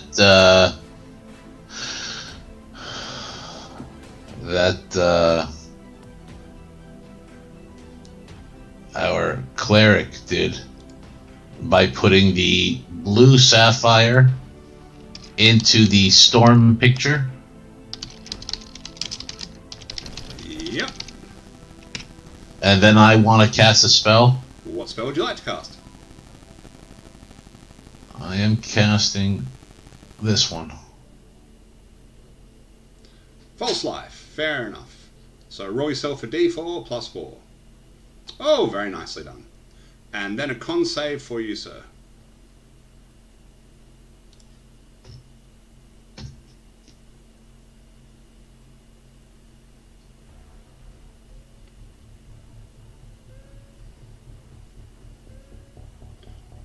Yep, fine. You take 1 point of poison damage. Sedan, your turn. I notice these people putting stuff into the tapestry, so I'm going to randomly pick a gem and just put it in the nearest hole. I'm just gonna roll a d20 and see how it goes with luck. Alright. So I think we've still got the green emerald and the black opal to go. Correct. Yes. So, which one do you want? No, I said, like, I'm not able to think, so I just... Okay, let's say it's the emerald then, because you rolled low, and where are you putting it into? That's what, it's... the character is brainless, so he just picks a random one and just puts it in a random tapestry. Okay, well there's only... they're paintings on the walls, not tapestries, so I guess roll another dice and we'll see which one you stick it into. It's going to be high, so you've got the green emerald and you stick it into the... Where are we? The laboratory. Okay. And con save, please.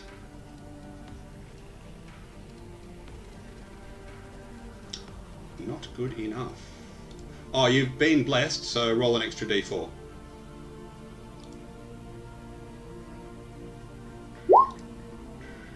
Very nice. Okay, only 1 point of poison damage. Astonish, your turn. What would you like to do? I run over and take the last gem and put it in the last painting, seeing what everybody else is doing, and realize that we're being poisoned. Yep, fair enough. Okay. So we I have... thought the gas would just put us to sleep. So we have the emerald in the lab.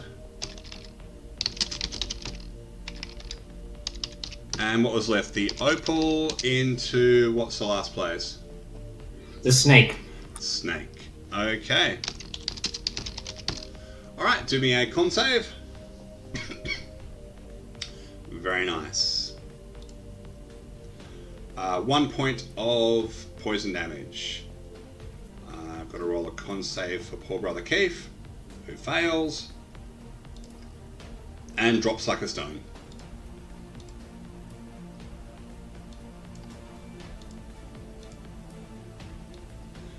Brother Keefe coughs a hell of a lot and then just passes out.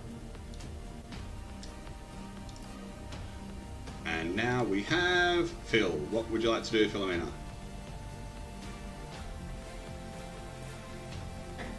Are the emerald and the opal, where they're located right now, are they within enough space that I could swap them without an issue in a single turn?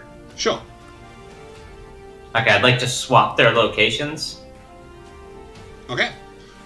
When you swap... Yeah, go ahead. And if I have enough time after I swap them, I would like to go and heal Brother Keefe. Well, you're gonna go to 2 different places, so it'd be like move and action sort of thing. So that would be your whole turn to do the first swap. Yep. That's fine then. No worries. Okay, but when you do swap, the gas stops. And the door opens.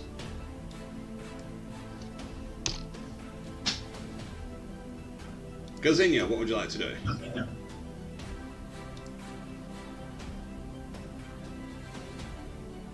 Well, we're no longer taking con damage, I assume, because all the air is now being let back in and all the gas is being let out. Correct, but you do have a person who's currently dying. I don't have healing spells. And my... Remember, anyone can stabilize with a medicine check DC 10. I'm just going to use lay on hands.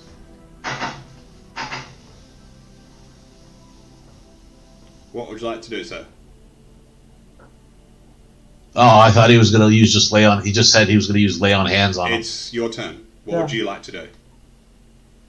Okay, I'll stabilize. I'll attempt to stabilize. Sure. Roll medicine. Not good enough. You're not really sure what the hell to do. Sedan, what would you like to do? Lay on hands. Yeah. How many points would you like to give him? You've got a maximum of 5, minimum of 1. 3. 3 points. Okie dokie. Well done. All right. He coughs a lot, but then he wakes up.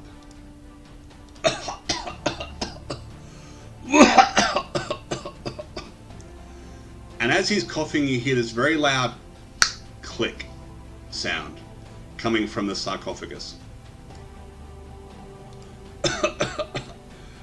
Friends, help me out into the fresh air. I'll help him out into the fresh air, and I will also spend 1 use of my healer's kit to heal him. 1d6 plus 4. Lovely. You can roll that. Oh, it wouldn't matter because whatever it is, get him up to full. Okay. He says, have you noticed anything different since the gas has stopped? Sarcophagus clicked. Investigate, please.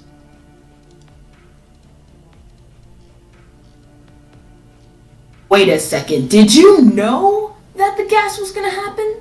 Of course not. He coughs up a bit of blood there.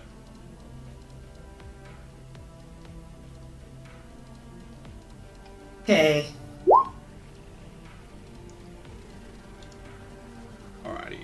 Gozinia, why are you rolling stuff I've not asked for?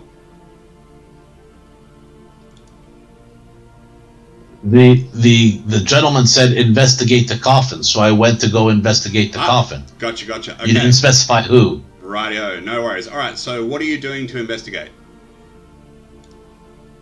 I'm examining the coffin. Just having a look at it? It looks exactly the same as it was before.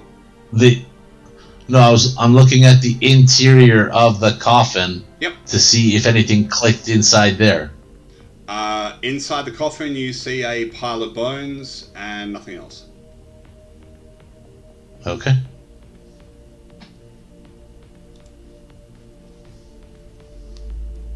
Who would like to do what now? I would like to investigate the lid. Sure. The lid of the coffin. Yep. The lid looks exactly as it did before. No different. Can I check the sides to see what clicked? Maybe like this coffin is actually a lid or something. Sure. Roll investigation.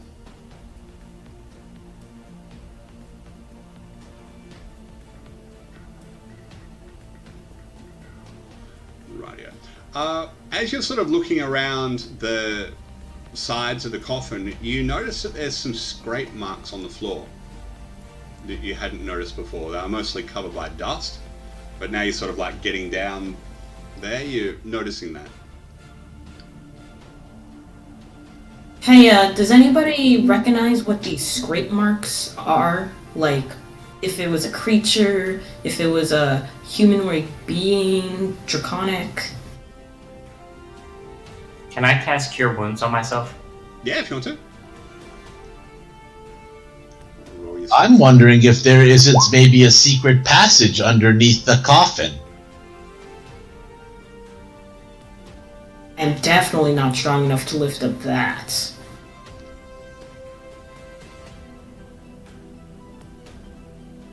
The clicking noise may have loosened it so that we can push it easier. I try? Yeah, no worries. You sort of put your hands on there. Give me a strength check, Miss Astonish. I'll assist if you don't mind telling me. Yep, no worries. I go there as well to help push. We should all push at once. Okay, yep, fair enough. So you all give it a push, and it slides across reasonably easily.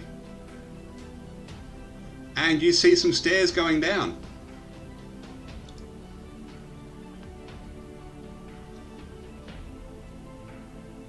Brother Keefe, were you aware of this? I had no idea. I would ask you to investigate, please. Can I throw a rock down there just to Sure. see if anything gets like startled or maybe angry, so I can get the heck of dodge if it does? Very good idea. Inspiration for you, if you don't have it already. There's no reaction to you tossing a rock down there. I have low light vision, so I can see fairly far down there. Mhm. Not far, but what do I notice? It just goes down into what looks like perhaps a small room.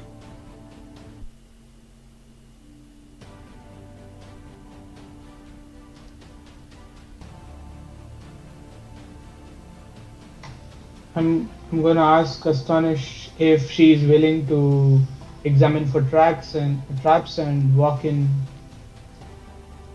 Got a torch on you? Yeah, I cannot see a I'll- thing. I'll give you a torch. Alrighty, roll some I investigation. take the torch and investigate for traps. You betcha, roll investigation. Go step by step. Alrighty, yeah. The thing that you notice is each of these steps has a lot of dust on it. Like, you're not really sure. It doesn't look like these have been touched for a while. I don't think that anything has been up or down these in a long while. Which makes sense, this is a crypt, but also, why would it be here? For sure. What's even more puzzling is if this crypt was indeed disturbed, how did the other person get out if they didn't use the same method we did? They wouldn't have put the gems back into the coffin. Or someone came back and reset it? Who knows? Either way, let's go down here and let's see what this is. And I'll start walking down. Sounds I don't good. find any more traps, Wait, right? let's you don't. take it slow. Let's investigate. Absolutely not a problem. And Okie dokie. I'm just fixing something up on the stream there. Yep, cool. I just noticed the roller wasn't showing up on the stream. Okay, cool. So I'm going to change the map on you. Give me a second. There we go. That's what you see. let's not walk into someone's house and make sure we're.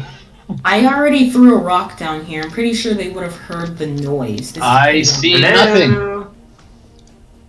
Oh, there we are. I had to just zoom out. Yep, no worries. Alrighty, so let me tell you what you see. 2 seconds. Dum, dum, dum, dum, dum. Yeah, basically there is just a passage as the stairs come down, just opens up into this passage. It looks very, very old. Hello, anybody home? We don't want to trespass without, talking to somebody first, because that ended up badly for us last time. So if you're here, just let us know. We're here to say hi. There's a bit of an Yeah, echo. just don't attack us first. I like it. Love you guys. Yeah, bit of an echo. We're- but we're- Astonish. you don't hear anything. We're in a crypt. Do not attract undead.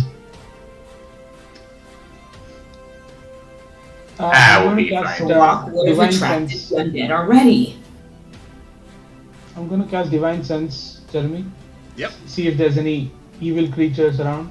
Sure. Can you click on Divine Sense on your character sheet, and that will bring it up on the chat. If you just click on the word Divine Sense. Alrighty, the presence of strong evil registers on your senses like a noxious odor, and powerful good rings like heavenly music in your ears. As an action, you can open your awareness to detect such forces. Until the end of your next turn, you know the location of any celestial, fiend, or undead within 60 feet of you that is not behind total cover. You know the type, if it's celestial, fiend, or undead, of any being whose presence you sense, but not its identity. So, for example, it won't tell you who it is, just what it is. Within the same radius, you also detect the presence of any place or object that has been consecrated or desecrated, as with the Hallow spell. Yeah, fair enough. You detect no undead. I didn't see that. I'm sorry. I didn't see that appear in the main chat. I was just wondering if that's where the spell should have appeared. Yeah, it just comes straight to me. Because everyone's character is set to roll to the GM, except for yours, which you need to fix on yours. That way everyone doesn't see everybody's rolls.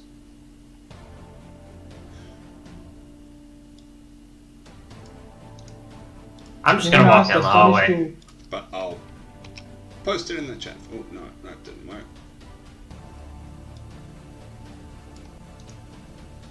Copy.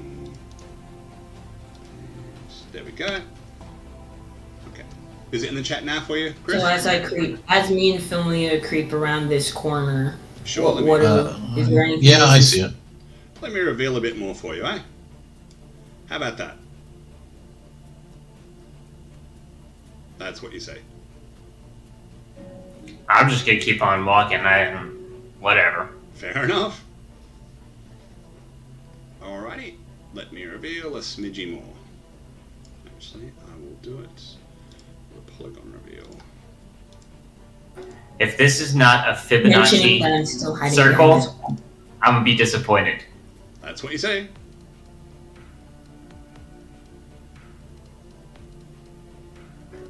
Just to be accurate, the halfling is still checking for traps. Yes, always checking for traps.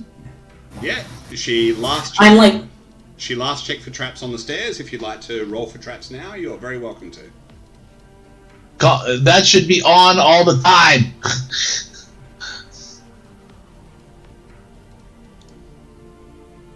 I will continue to check for traps. Does my previous investigation still reign free, or let me roll again? No, new one. So basically, you're checking for traps in this particular passage in front of you.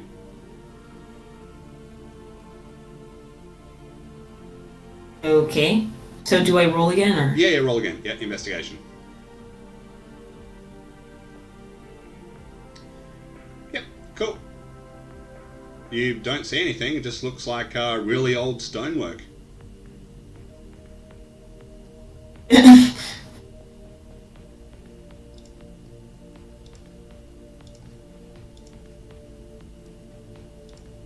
I'm still hiding behind walls, by the way. That's fine.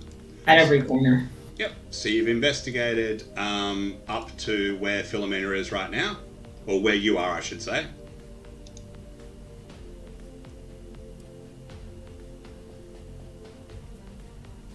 And you're investigating the passage in front of you. Yep, no worries. Again, it just looks like normal stonework to you.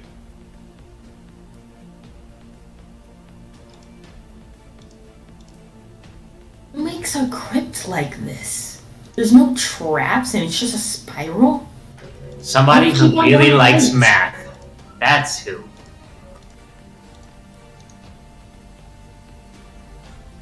That's what you're seeing so far. Out of character, because I don't. Sure. Astonish wouldn't know what this is, but I'm pretty sure this doesn't equate to a Fibonacci spiral. No, not anymore. It was. And I'm highly disappointed by this. Would you like to check for traps in the passage ahead of you?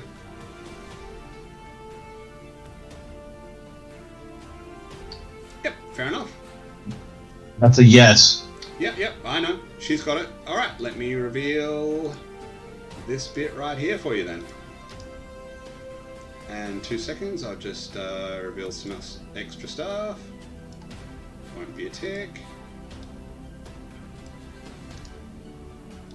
There we go. Alright, so I'll read out a description of this area here.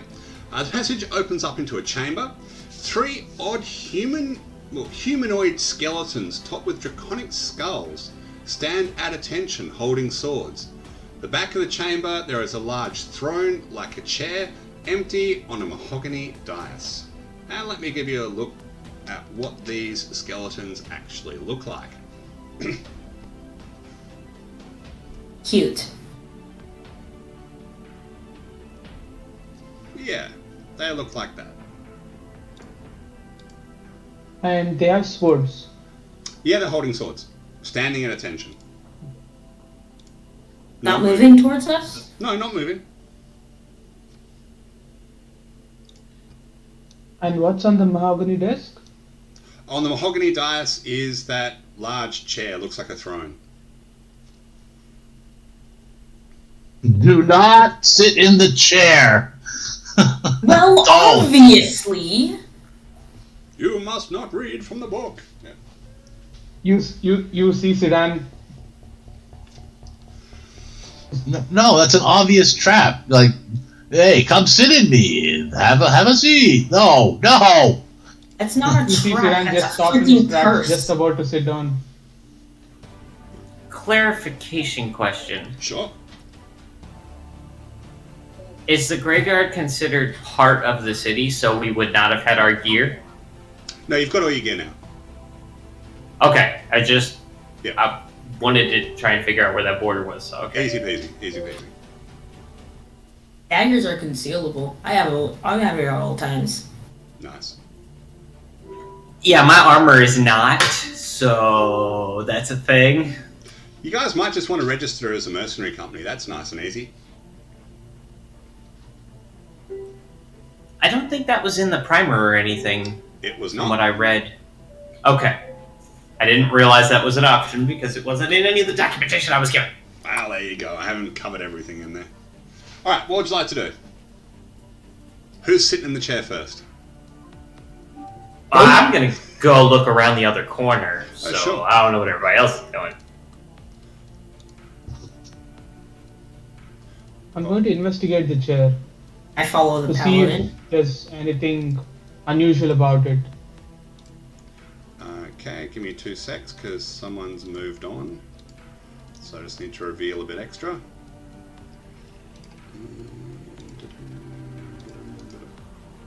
There we go.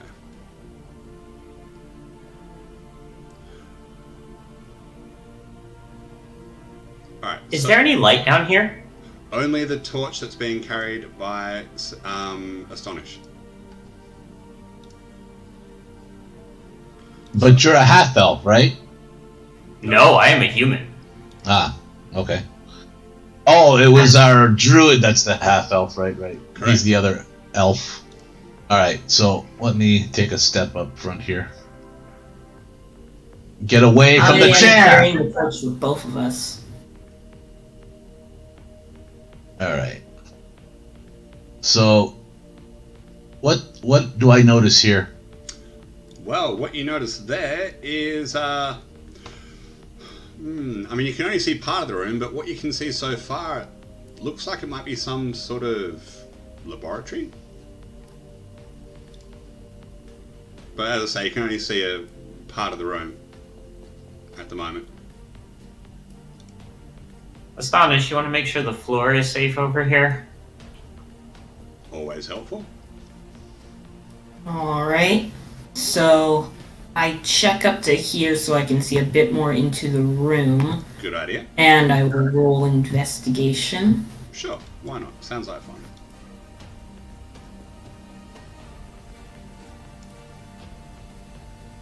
Yep, fair enough. Alright, so let me tell you what you see.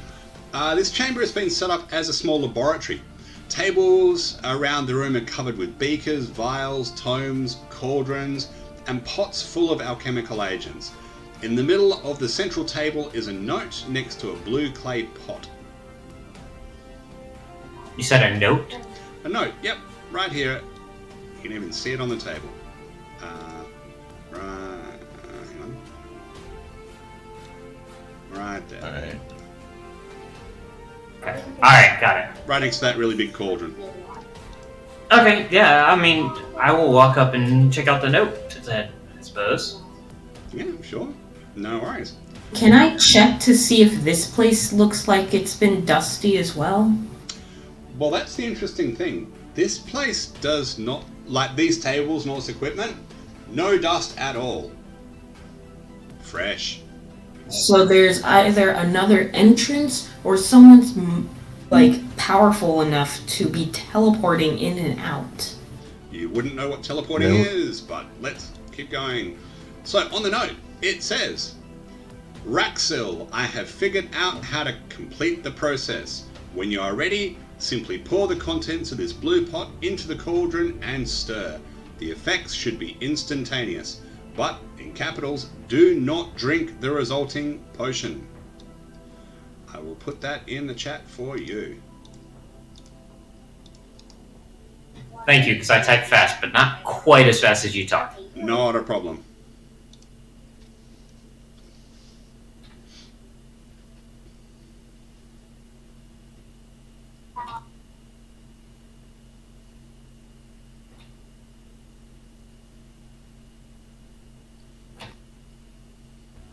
So, are there notes besides like laboratory notes in addition to this written note?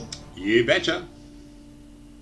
So I'd like to go over those notes to identify what type of potion is being made. Sure. Okay, you can roll an Arcana check.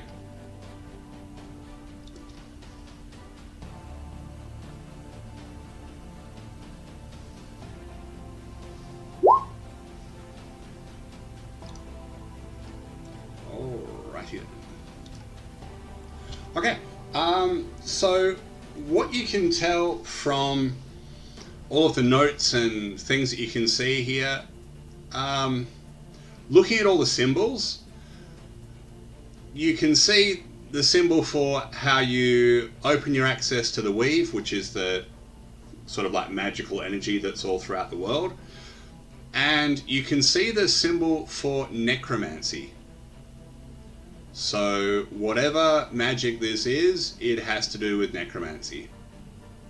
And then the symbols you see after that are far too advanced for you. They just don't make sense at all. I would recommend that no one actually touch anything here. Just a thought.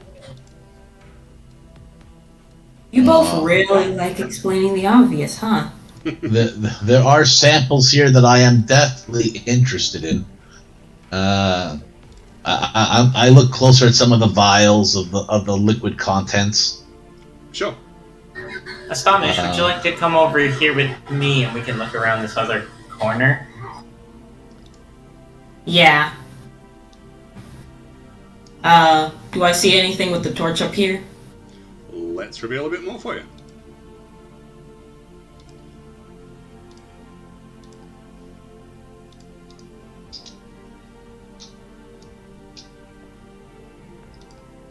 Alright. I know this is probably useless because I've proven that there's no traps up until here. So, but just in case, investigation check up to here. Right, well give me a sec, because there's stuff that's being revealed. Someone needs to mute their microphone though, because it's very loud. Thank you.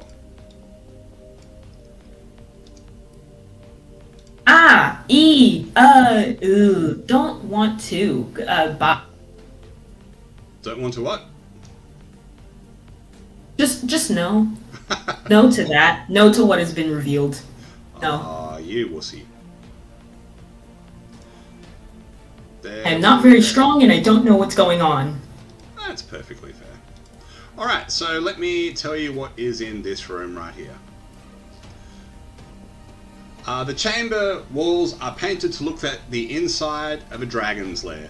The scenes depict piles of treasure, robed acolytes bowing in supplication, bound prisoners being served up as a meal, etc. All the paintings focus toward the alcove in the south wall. I'm not sure anyone can actually see the alcove in the south wall yet. No, so not a problem. Yep. In addition to the paintings, there are 4 large glyphs, one on each of the north, south, east, and west walls. The southern... Oh, you can't see the southern glyphs, so no worries. But in the northwest corner of the room, you see something that looks like a whole bunch of runes carved in a circle, or drawn perhaps in chalk in a circle. You'd probably have to get closer to have a good look at that. Xenia, I have no chance in knowing what this is. If you are done poking around, can you come over here? Or maybe Philomena knows anything. I don't know magic. What are these? 2 seconds. I just need to pop some stuff. They are bodies on the floor.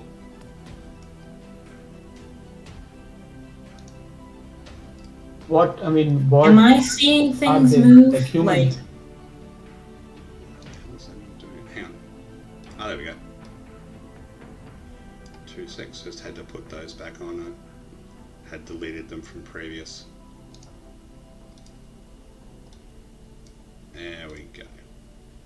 So they're not moving in game. No. Like I'm not seeing floating lights. No. No, they're not floating lights. Sorry, they're I'm just putting them in. They're the glowing runes I was telling you about before. You remember when I was handing over the tables and I said don't touch anything? I think that rule still applies.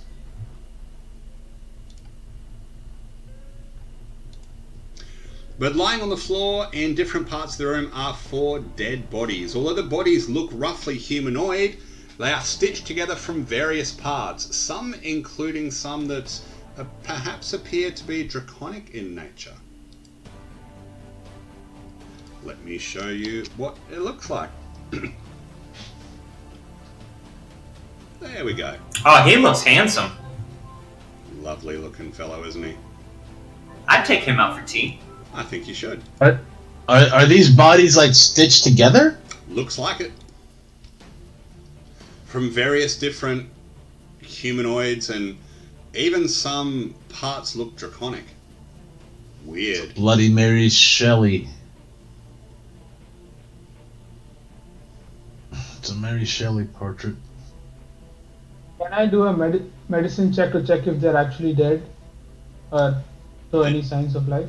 I think they're dead. They're not moving at all. I'll move up to the edge of the doorway here. Yeah, 2 seconds. Let me have a look for you. Alright, okay, so I can reveal what's right there then. There we go. So, in that southern alcove. Alrighty, now, as I said before, all the paintings focus towards the alcove in the south wall, and you can see a pile of gold coins form a nest, perfect for a large dragon. Okay. I don't care how poor you are. Nobody take the gold. My vote is we go back upstairs, we tell Brother Keefe what's going on, and then we go tell somebody who is a little bit stronger than we are what's going on, because this is a little outside our league. I want to investigate these runes on the ground in this circle that looks sort of like a teleportation circle. Okay, roll an Arcana check.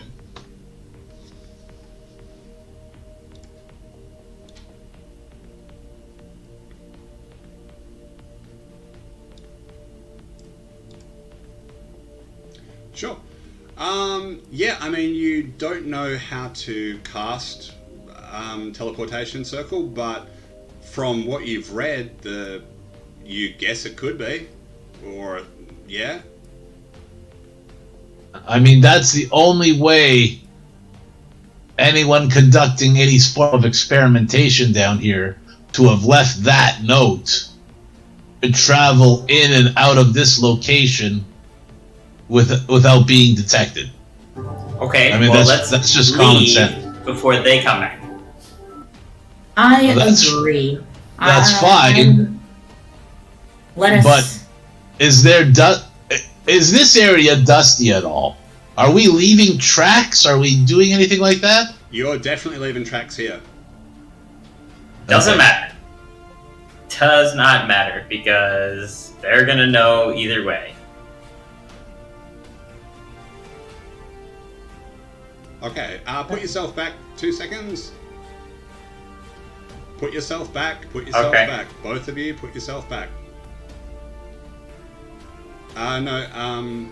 Yeah, so you were there and you were there. Okay, I'd like you all to roll initiative, please. I think, sorry to do this, but I have to leave now. It's You gotta maybe go you right can now. continue. How long is this? How long do you expect this to take? Tell me. I don't know. Like, do you need to leave right now? 15 minutes, 15-20 minutes is fine, but not more than that. Okay, 15-20 minutes. Everyone okay with that? Yeah, I'm fine. Yep, okay. Let's go then. Alright, so we get everyone to roll some initiative, and we can get into it, hopefully, fairly quickly.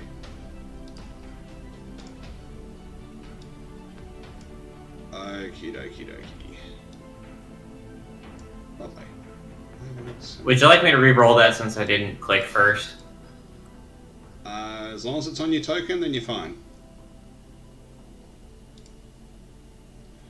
I've got Kazinia on there, I've got Astonish on there, I've got people on there multiple times. Sedan, Philomena, yep, cool. Just delete those ones. Groovy. And we don't have a initiative for Minerva. She's not having an initiative. She's tucked under the hat. Not taking part? Okay, no problem. I'll just remove her from the initiative counter then. Cool. Happy days. Alright, I will just give me 2 seconds. Get some initiatives for these stitched together things, and then we are all good to rock and roll.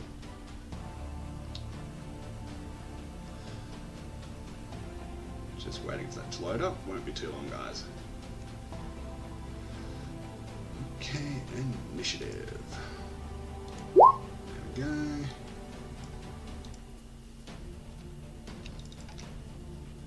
Initiative for that guy.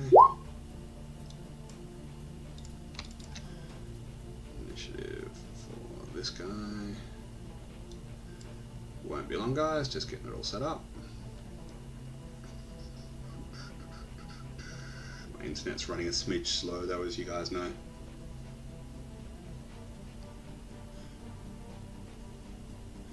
So essentially what has triggered this going off is as Philomena essentially tried to step away from that body on the floor, number 3, it has grabbed for your leg. I'm just going to refresh my roll 20 because you know what the golden rule is. If roll 20 is playing up, you refresh. Refresh your reflesh.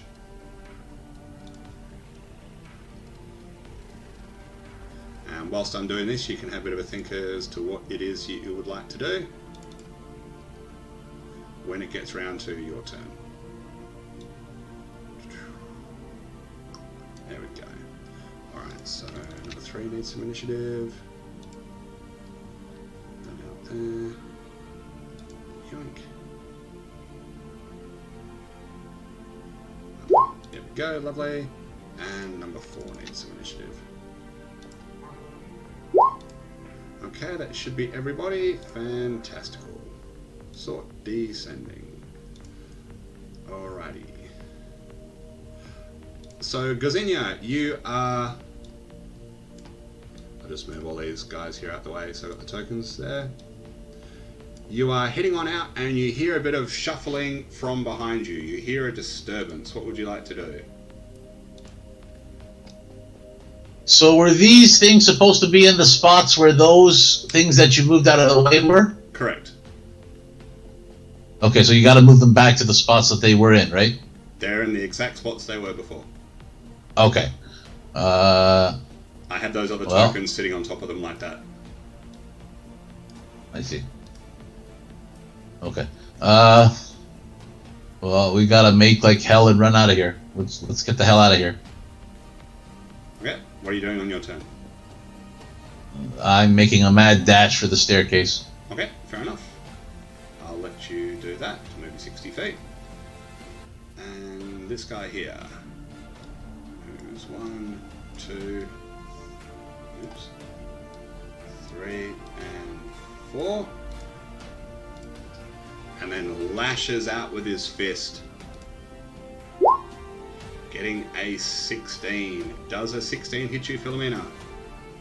Nope. Lovely. Alrighty, this guy right here.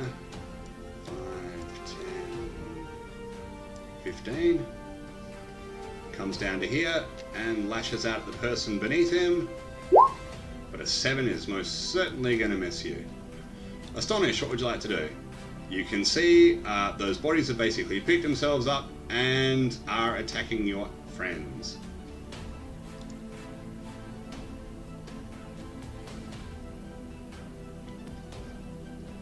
We're going to need to be quick. We've only got 15 minutes. And I think you're muted. I can't really do anything to help, so I'm just gonna get out of there. Oh, you're going to leave him to die. That's cold.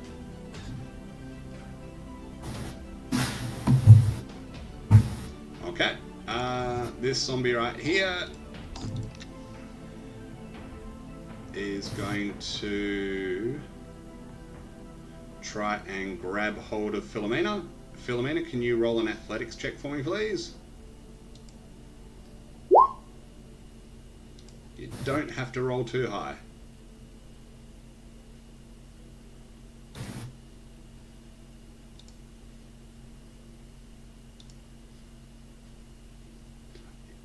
What have we got there? 2 seconds. You did need to roll higher than that, though. Okay, the zombie number 3 has grabbed you. Okay. Okay, so Dan, your turn. What would you like to do? Can I try to grab? Can I try to free Philomena? Yeah, you can do a contested athletics check.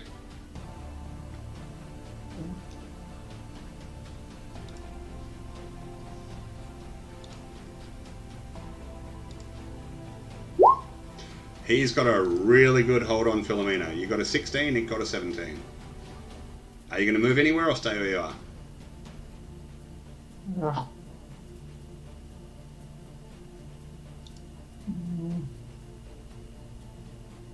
What are you doing, Karen? We've got 15 minutes, mate. Yeah, I'm gonna stay here. I'm gonna Stay there. Cool, no problem. Okay, Philomena, your turn. I'm gonna cast a cantrip, Word of Radiance. Okay, put it up in the chat.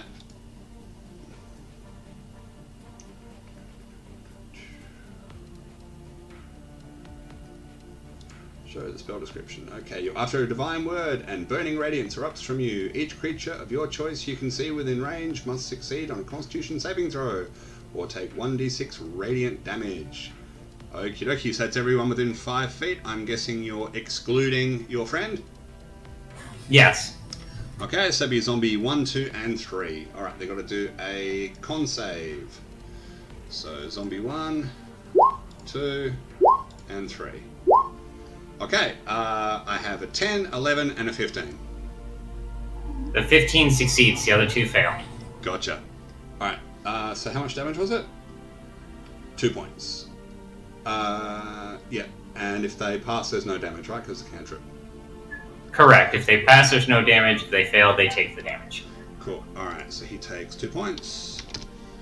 And the guy holding you also takes 2 points. Grubby. Alrighty, zombie number 4. 5, 10, 15, 20, 25, 30. Oops, that's a bit weird. 35 and 40. He has double move chasing after you there. Gazinia, what you doing? I am continuing to run for the stairs. Okay. It's pretty clear you're not avoiding this, but okay.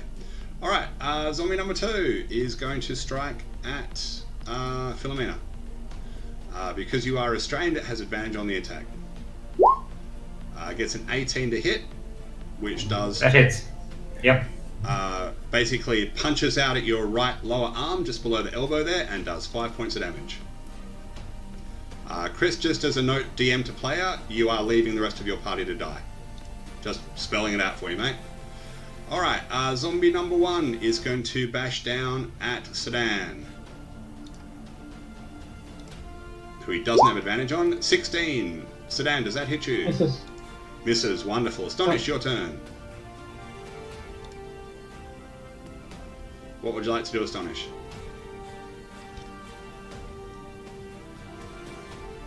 You might be muted again, mate.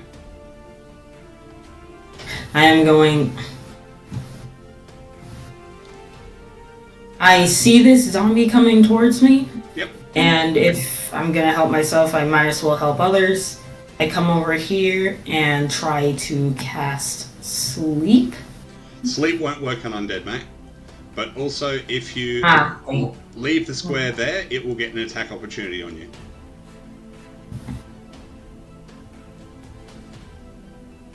Unless you use your action to disengage to get away from it. I use my action to disengage. Okay. And where are you going? Up to there? Back over here for semi-protection. Fair enough, I like it. Alrighty, the zombie who currently has hold of your cleric is going to try and punch him again. Getting a 13, which I believe is going to miss you. Yeah, that does miss. Sedan, your turn. How does Philomena look? Hurt. I'm hurting. Okay, I'm gonna cast Lay on Hands on him. 2 hit points. Remember, if you use Lay on Hands, that takes your action. Yeah, I mean, I can't help it. It's fine. Is it lay on hands a bonus action? It is not. It is an action.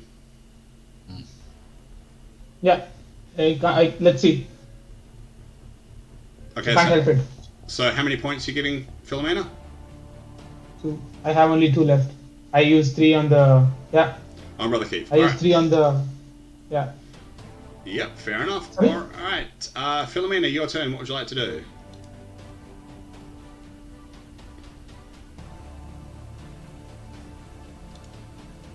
I'm going to get my character sheet back up here, and I will do Word of Radiance again.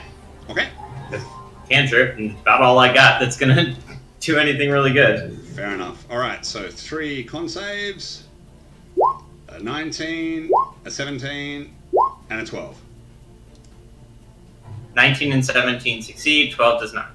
Okay, what's the damage?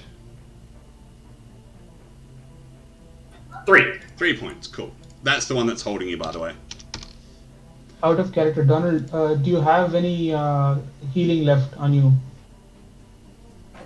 I have my medicine kit, but I don't have any spells left. All my spell slots are used.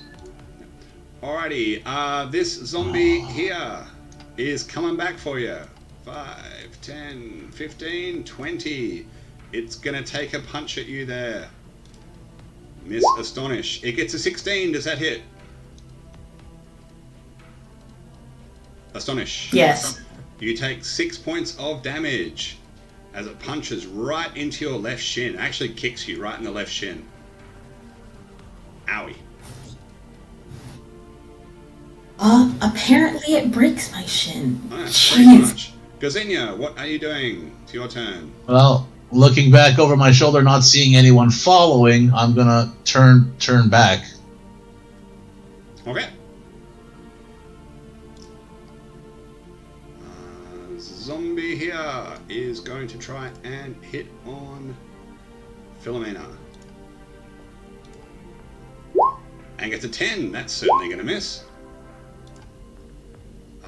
Zombie number 1, directly above Sedan, is going to try and punch Sedan. And gets a 15. Does that hit you, Sedan? No. Fantastic. Okay, Astonish, your turn.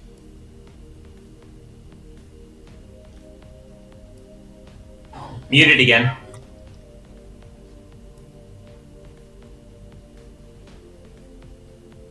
Will they get an advantage on a Constitution save if I warn them about a spell? No.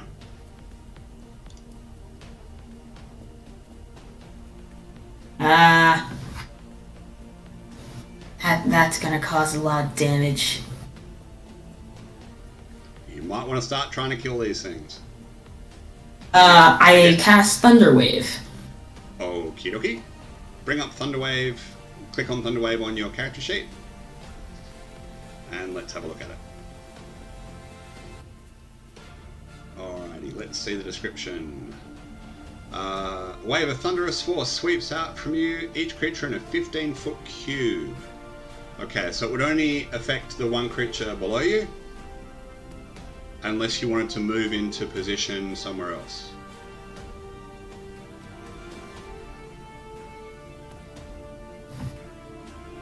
Yeah, it should affect every creature except for number 3 now. But you'll also hit your friends. They would need to agree to that.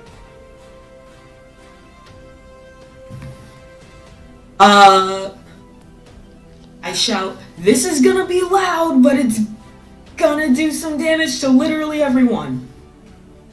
Okay, because it is PvP, it's only allowed if the players agree to it. Otherwise, no. So, Donald, do you agree to getting Thunderwave? I'm okay with it. Okay, Karan? Yeah. Okay, cool. Alright. So, in that case, You have to roll Constitution. Correct, con And- save. I'll roll for the zombies. And a 1, and 2, and a 3. Well, they all failed terribly. But Karen failed as well. I think you both failed, actually. So then you roll your 2d8 thunder damage.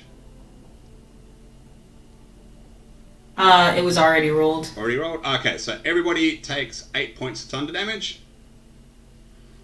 which is going to drop poor Philomena, unfortunately. Fuck, sorry. Alright. 10 feet away from us. And everyone's pushed 10 feet.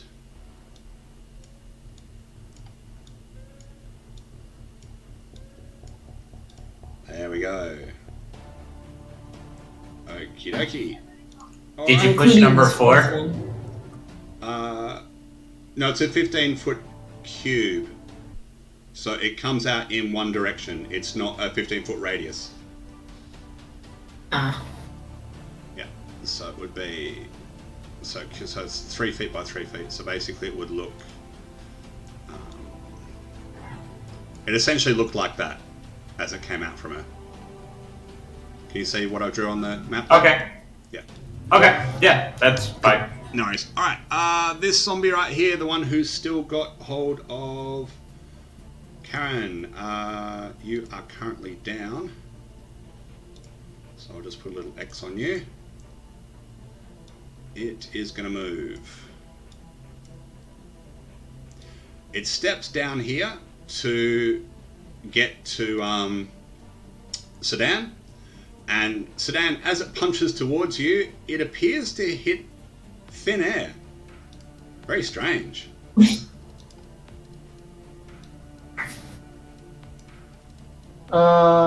it like...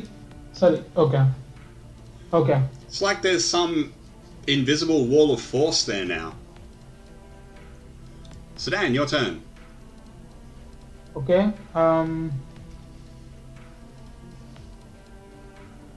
If I move this way, do the other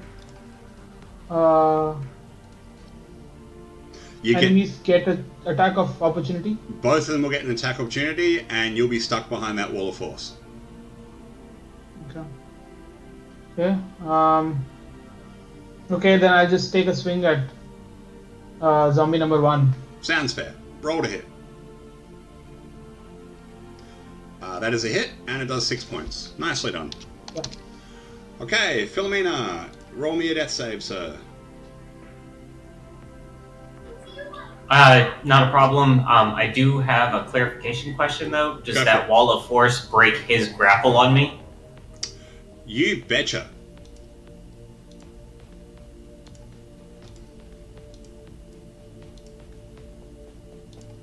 He pretty much let go of you when you went down anyway. Oh my god. Okay, righto. At the start of your turn, Kellenvor smiles upon you and brings you back to the world of living with 1 hit point. Rolling 20. I didn't kill save Phil! is awesome. Well done. Kellenvor loves the faithful. That's all I can say. I'll take it. Nice. So you can spend half your move to stand up. And what would you like to do after that? I suppose I'll try Word of Radiance again. Well, actually, wait, no. I'm going to use the Healer's Kit on myself. I was about to say you might want to do that. Alright. Yeah, you know, the brain, it catches up eventually. Yeah, you know how it is. Alright, so zombie number 1 is going to step up behind Miss Astonish. And is going to try and punch you. Gets a 16. Which I believe hits for 5 points of damage.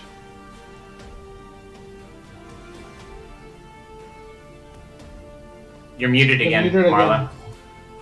That's karma for you. I am down. There we go. Alright. You need to update on your token when you lose hit points. And I will just X you. And over you go. Okie dokie, Gazenia! Maybe hopefully getting back in the fight. Hopefully. What you doing, sir? We could have. I think we could have avoided the fight, but I'm gonna still move back to my friends.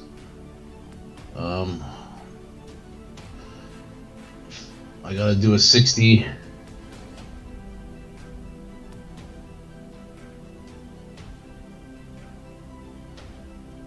Okay, you're not going to be able to do anything this turn. I'll leave you to sort that out. Zombie number 2 is going to punch at Philomena, who did go down, but now is back up. What the hell's with that? But he only gets a 6 and he misses you. Zombie number 1 is going to try and punch at Karen. At Sedan, I should say. And gets a 22 for 5 points of damage. Yeah, I'm down. And Sedan hits the deck. But it's a good thing your healer's up now.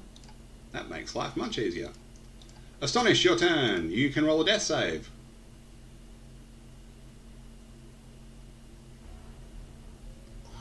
Roll a 20. 20s are great. Not a 20, but still good. Alrighty. This zombie behind the wall of force is just bashing away, not being able to do anything. Sedan, you can roll a death save. Maybe you can roll a 20. No, but still pretty good. Philomena, what would you like to do?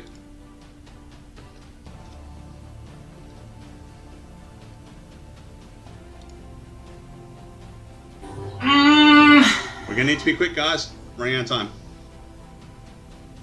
Much as I don't want to. Alright, I'm gonna use the Healer's Kit on Sedan. He's right next to me. Sounds fair. No worries, I'll let you roll that out. Zombie number 4. 6 hit points, Sedan. 5, Yep. 10, Thanks. 15, 20, 25. Oops. 30 and 35. Runs up to Gazenia. Gazenia, it's now your turn. What would you like to do? Well, he's right in front of me, so I'm gonna firebolt his face. Yep, so you have disadvantage on the check because you are in melee.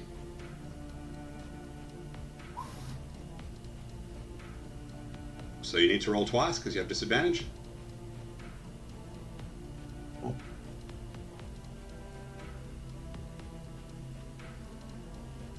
Hard to miss a zombie, but you never know. Yep, you certainly hit, so 4 points of fire damage to the face. Nicely done.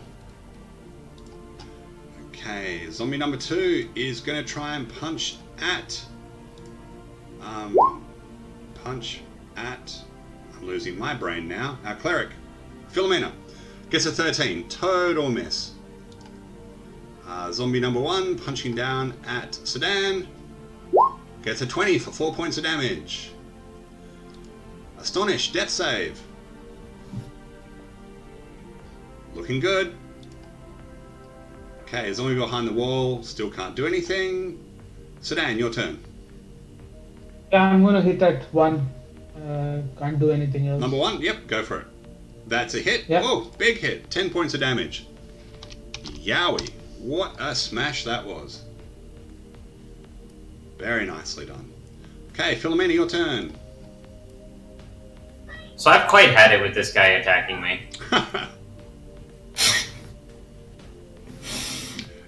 Are you hitting 1 or 2? 1 looks like it's fallen apart. Number 2, because he's the one that keeps swinging at me. Alrighty then. And you do 5 points of bludgeoning damage. Very nice. Zombie number 4 next to Philomena there. Sorry, next to Gazinia. Strikes out and gets a 20 to hit. Doing 5 points of damage. Gazinia, it's now your turn.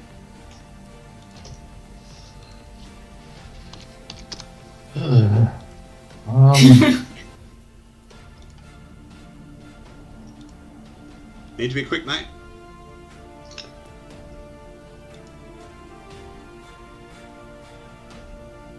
Firebolt again. Yep, go for it. I have no choice. Yep, well, roll your 2 dice. Yeah, 21 or... What's your second one? Quick.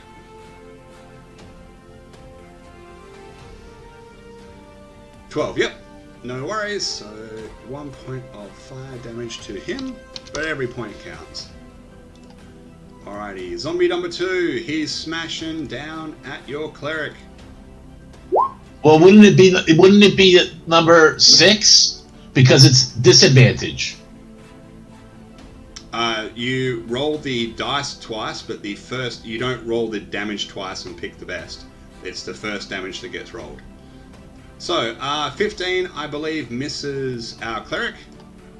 It does. And zombie number 1 strikes down at our paladin and gets a 20 to hit for 5 points. Oh my god, he does not like you. Up and down, up and down. Good thing you got yourself a nice healer there. Astonish, your turn. Roll a death save. Roll a 20. You know how much I love 20s. 20s are great. Not a 20, but you are now stable. And stable is good. Nice. He can't do anything. Might as well just take him out of the tracker. Sedan, roll a death save. Yeah, that fails. Is not good. Alright, Philomena, your turn. I actually can't help him right now. Why is that? Because I have no spells left, and I already used the healer's kit on him. You can, but with the healer feat, you can always bring him up on 1 hit point. Oh, okay. I thought it was you could only use the healer's kit period once. Okay. Yep. Yeah, I'll stabilize him. Bring in one hit point then. 1 hit point. So no longer bleeding, making a mess everywhere. Very nice. The zombie next to Gazinia punches and gets a 12 to hit. Does that hit? No. Beautiful. Gazinia, your turn. Toll the dead. There we go. So he needs a wisdom save. He does not have a particularly good wisdom, but he gets an 18. Good lord. With his -2 wisdom, he rolls a 20. Okay. I love it when zombies crit. It's just so funny. Alright, zombie number 2 punches down at your cleric, because that's what your cleric's there for. Gets a 14 and misses. And zombie number 1. Karen, you know where it's coming. It's a 21 and it's 3 points. Back down you go. This is what a tank is meant to do, dude. Don't feel bad. This is exactly what a tank's meant to do.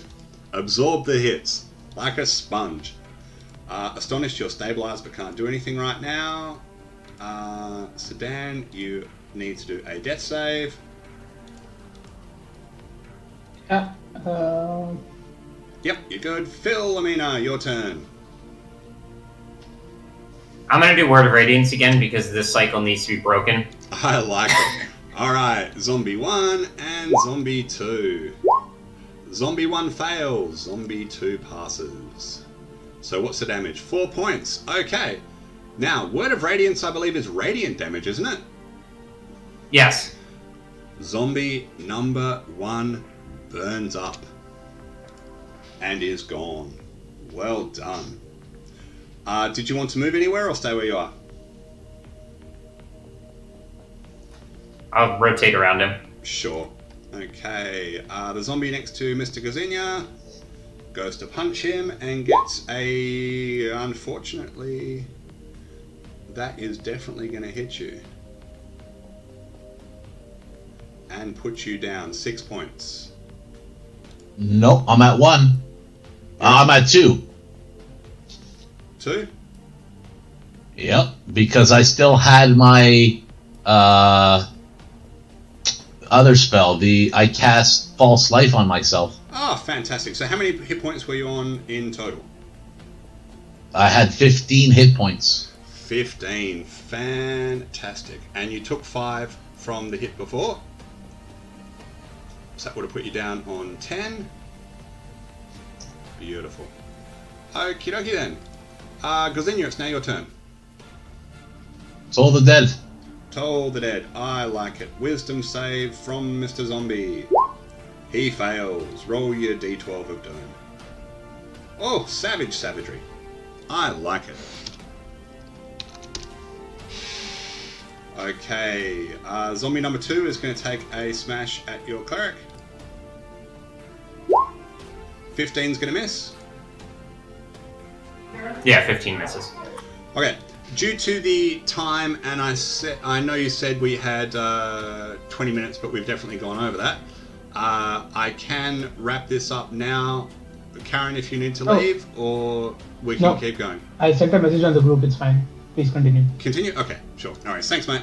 Alright, so zombie number 2 just attacked and missed. Astonish, you are stable. Sedan, death save. Roll a 20. I love 20s. 20s make me so happy. That is not a 20 Sedan. Bad Sedan. Naughty Sedan. Philomena, your turn. I'm gonna swing with the mace because getting him up and then back down and up, down, no. Alrighty. That definitely hits. Okay. Zombie next to Gazinia punches out and gets a 7. I believe that's going to miss. Gazinia, your turn. Does. Toll the Dead. Toll the Dead. I like some tolling and some dead. The wisdom save of the zombie says 17. He is not putting up with your shit today. Zombie number 2. He kicks out at the cleric, but only gets a 6. He's very unsteady on his feet. Sedan, death save. Oh my god. Right. You are out. Phil. Yeah. Phil. I use my healer's kit, bring him to one hit point. It does not work. Okay. Zombie. Strikes at Gazinia. Getting a 16. Does that hit? That hits. 6 Yeah. points of damage. I'm unconscious. Okie dokie. Do a death save.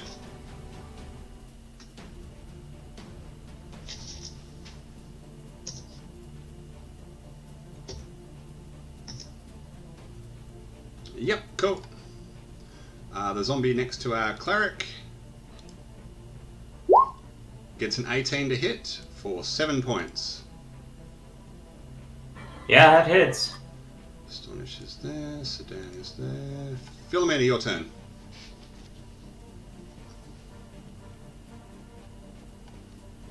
Big hit. Nicely done.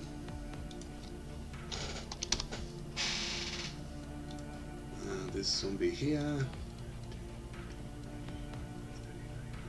He moves to there. Gazinia, you are out. So I need a death save from Mr. Gazinia, please.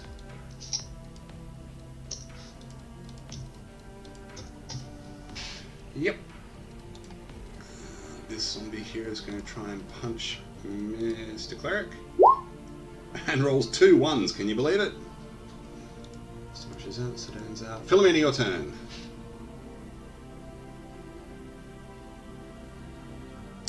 That's a miss, unfortunately. 15, 25, 30. He gets to there. Goes in your death save. You just click on the word death save on your character sheet and it'll roll it. Oh, by the way. This zombie right here strikes out. 5, that's going to miss you. Philomena, your turn.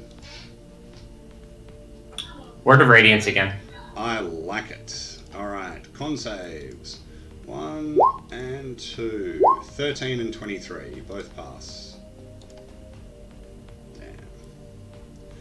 Righto. It is at this time there is a blinding flash of light. I'll just take the turn tracker off. As Brother Keefe returns with a bunch of priests from the temple. They eviscerate the zombies and they take our lovely paladin upstairs for healing. They stabilize the other 2 who are on the ground. Heal you up so you are no longer unconscious.